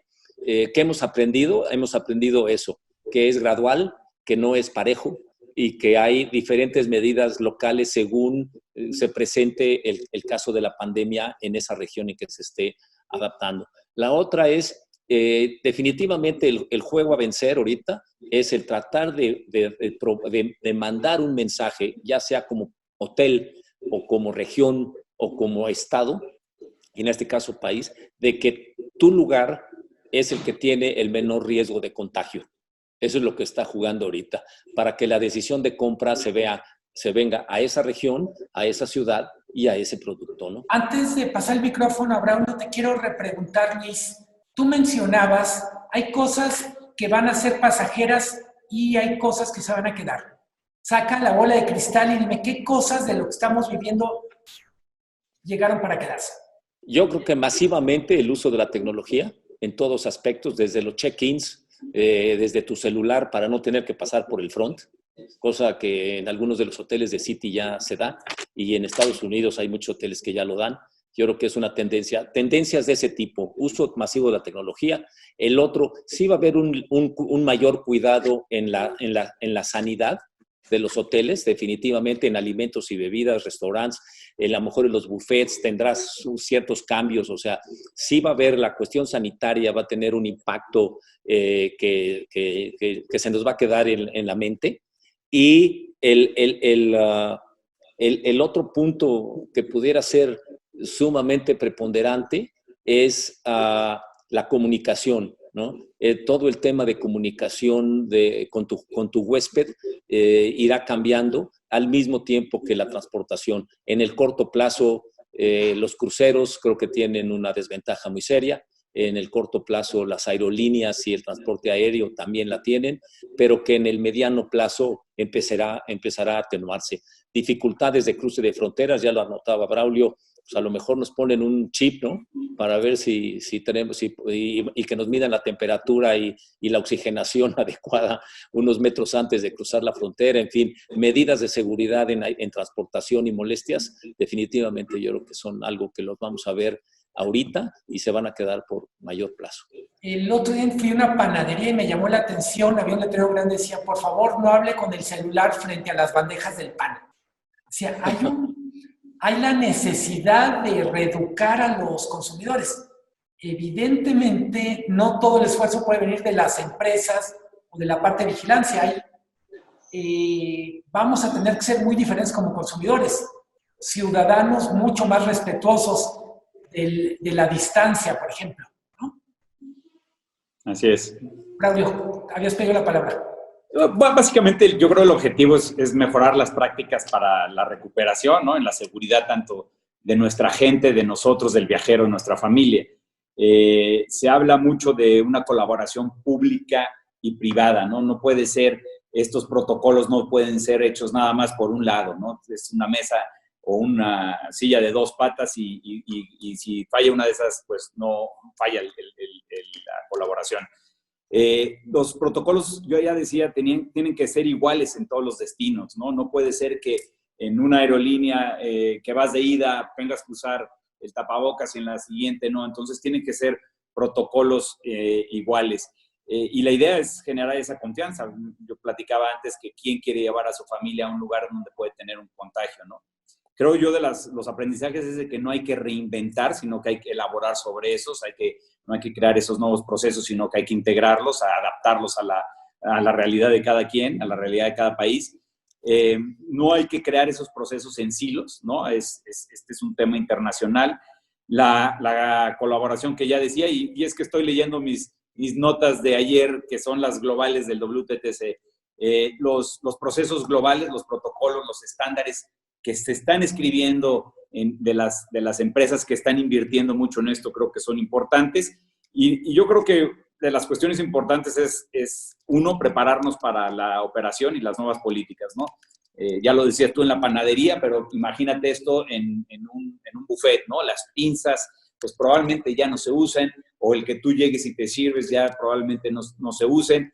Deberán de tener ciertas cuestiones diferentes en muchos de los procesos que hacemos, ¿no? En toda el customer journey.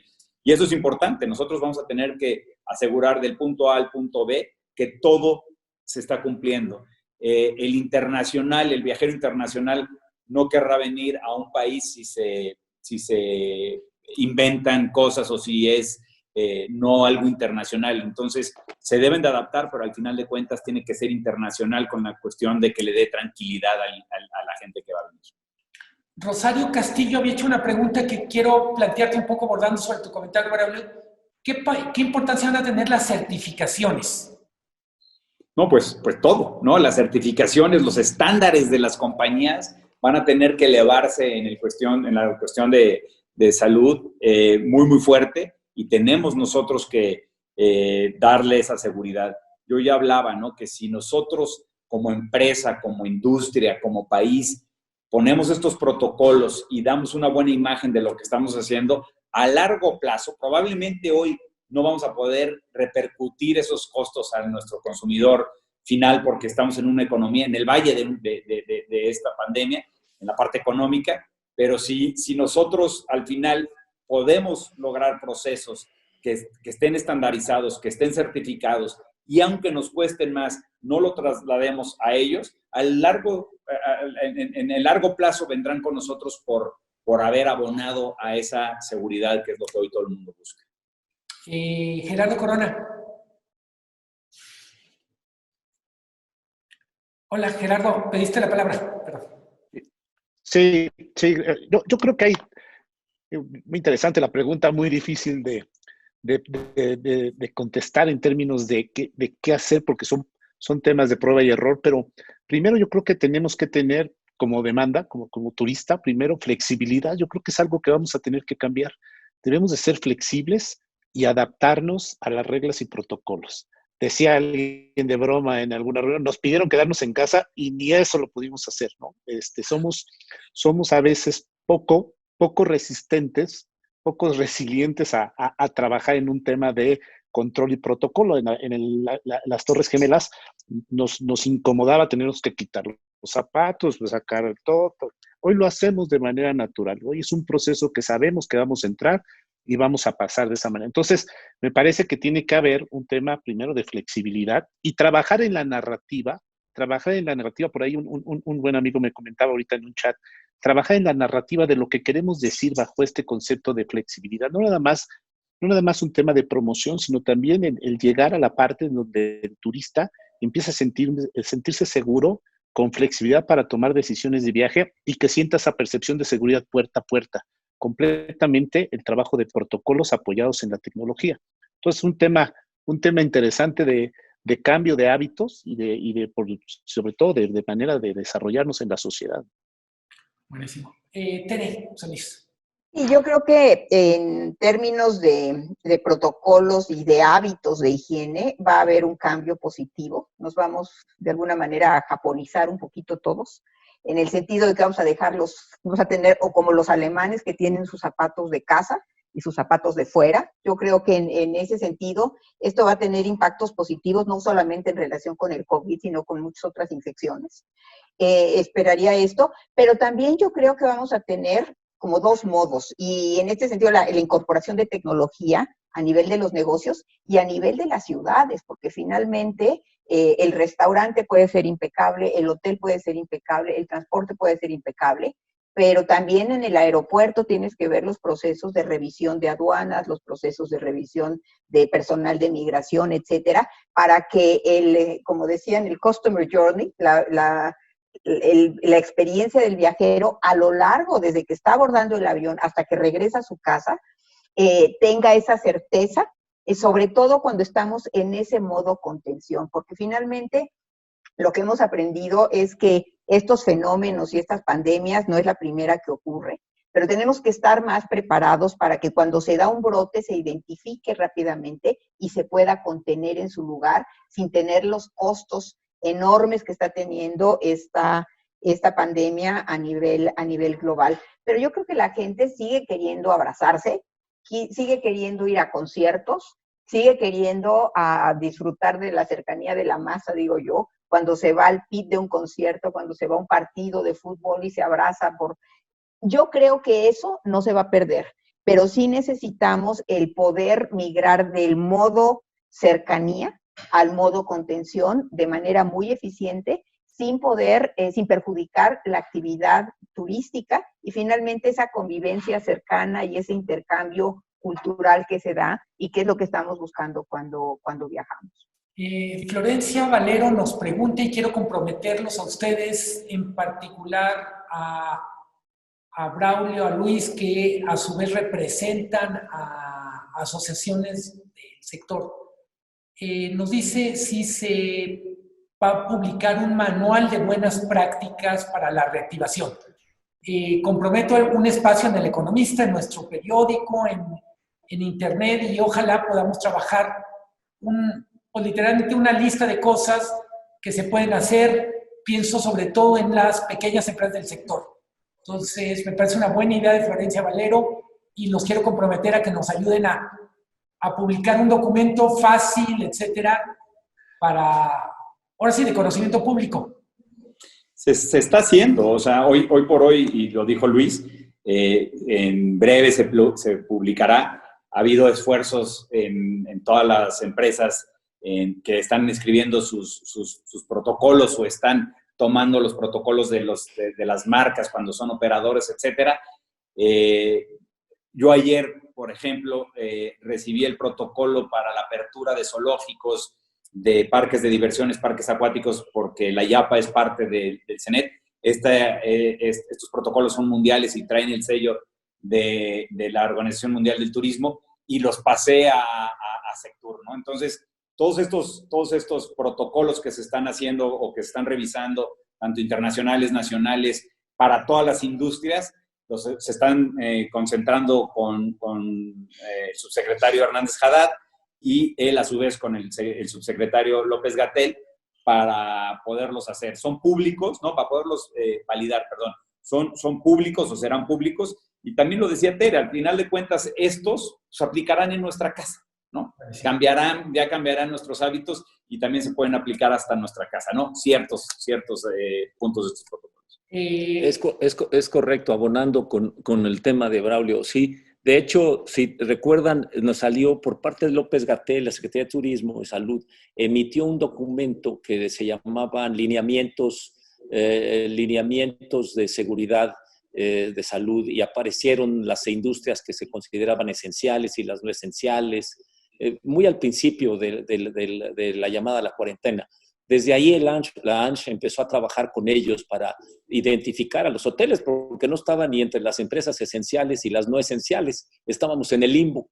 Y entonces de ahí, trabajando con ellos, empezamos con Humberto Hernández Haddad, secretario de Turismo, y la Secretaría de Salud, a determinar los lineamientos de operación de hoteles bajo este tema de cuarentena. O estábamos cerrados o estábamos abiertos, o dónde. Y entonces ahí empezamos a trabajar con ellos. Ahorita traemos, es un documento largo, son cerca de 58 páginas, y se han tomado como base los protocolos que se han utilizado en países que van adelantados, entre ellos Singapur, que es un gran ejemplo. Lo hemos tomado como parte de la referencia, algunos europeos y estadounidenses. Y con eso lo que estamos tratando de integrar es un protocolo de primer mundo. Y ese es el tipo de documento que se enviará. A raíz de ahí podemos hacer el documento y aprovechar el espacio que tú comentas, de tomar elementos de esos manuales, ponerlos en lenguaje común y normal para que toda la gente lo pueda asimilar y entender. Tengo la impresión que tiene que ser un documento para la empresa y otro para los turistas, por ejemplo, con un poco lo que decía Gerardo, pensando en educar a un turista, a un cliente de restaurante para una nueva realidad que llegó para quedarse. Nos quedan aproximadamente, sí, es correcto, 10 minutos.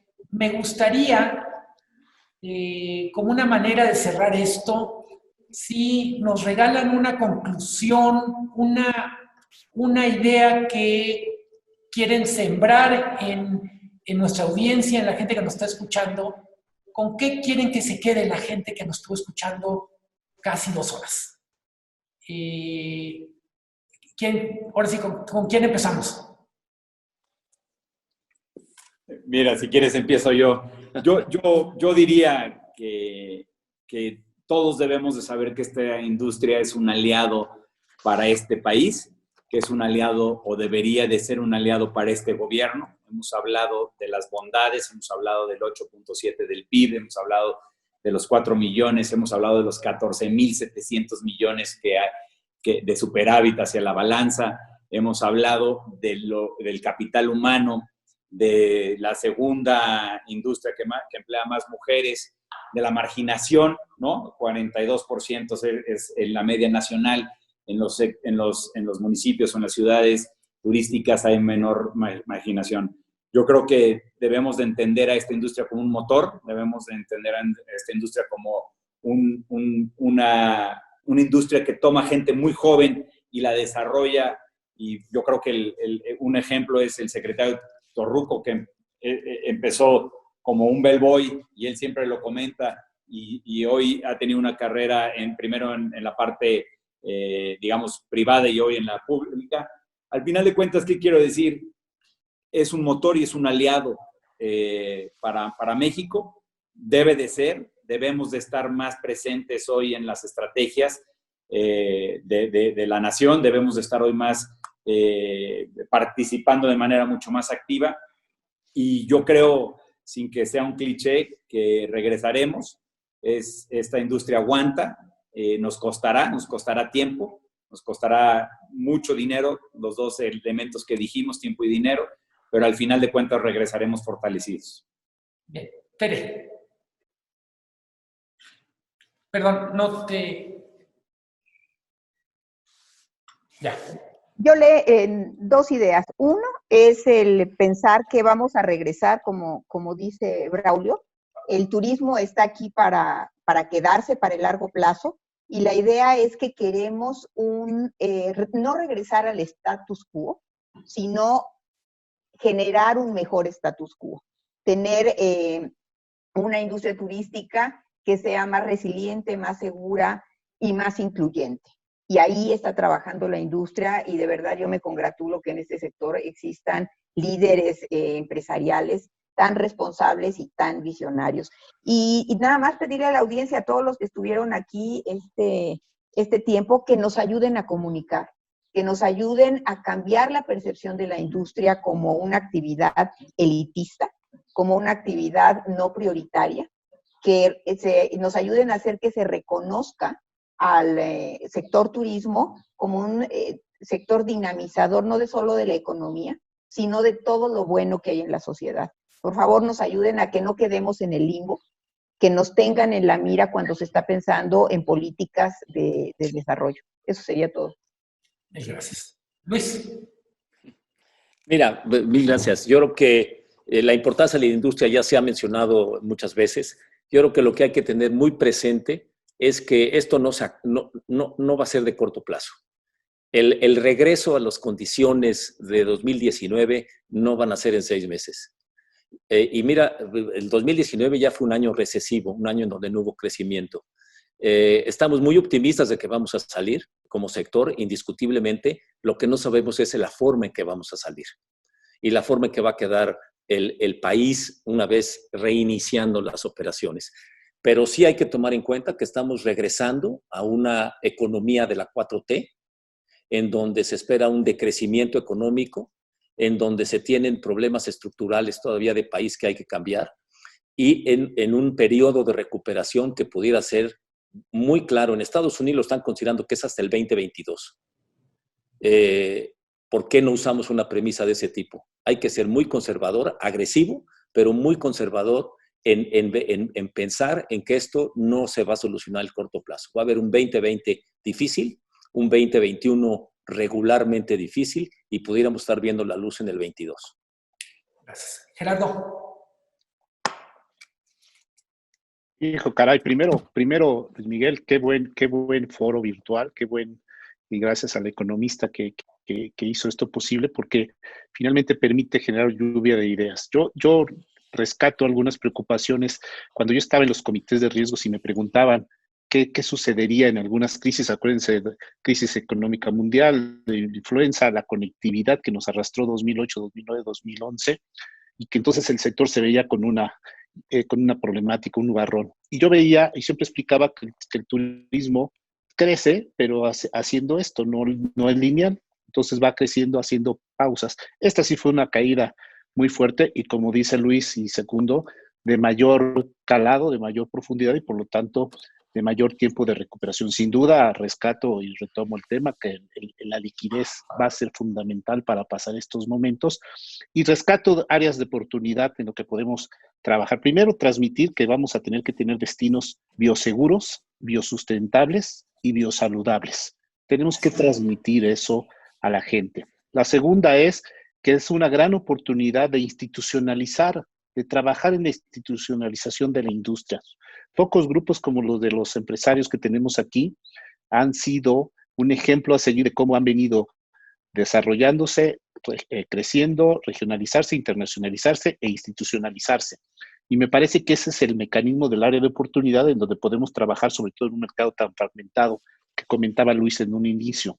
También trabajar en la informalidad. Somos de las economías en Latinoamérica. Yo creo que hablaba la CEPAL que tenemos más de 240 millones de personas en la informalidad. Trabajar en que gracias a estos procesos se está rompiendo la cadena de valor y hay que utilizar la tecnología, tratar de trabajar en romper la informalidad y con ello generar mayores ingresos y un piso más parejo en el tema de recaudación. En la parte promocional, convertirnos a la mejor embajadores de nosotros mismos a través de nuestras redes sociales, apoyar con promoción de nuestros destinos, de nuestros pueblos mágicos. No hay que olvidar que el turismo nacional y el carretero será el que primero arranque, y entonces tenemos ahí una red de pueblos mágicos impresionantes con cultura, tradiciones, y que nosotros los mexicanos, que es el 80% de lo que derrama, tenemos que estar viajando regionalmente seguros. Yo dejaría estas reflexiones, estas áreas de oportunidad, y agradecer nuevamente escuchar aquí a Braulio, a Luis y a Tere, que son una eminencia en la industria, sin duda. Para mí ha sido de veras un verdadero privilegio, un placer contar con ustedes, poder moderar este panel. A manera de despedida, dos comentarios, bueno, son varios comentarios en el mismo sentido. Eduardo Díaz Garay, Moisés Espitia, Moisés Harari, grandes panelistas, muchas gracias por participar, muchas gracias por compartir su conocimiento y sobre todo, muchas gracias por las ganas de comunicar. A todos los que nos escucharon, los que nos vieron, El Economista es su casa y estaremos en contacto. Muy buenos días, hasta pronto. Muchas gracias. Hasta luego, muy amables. Gracias.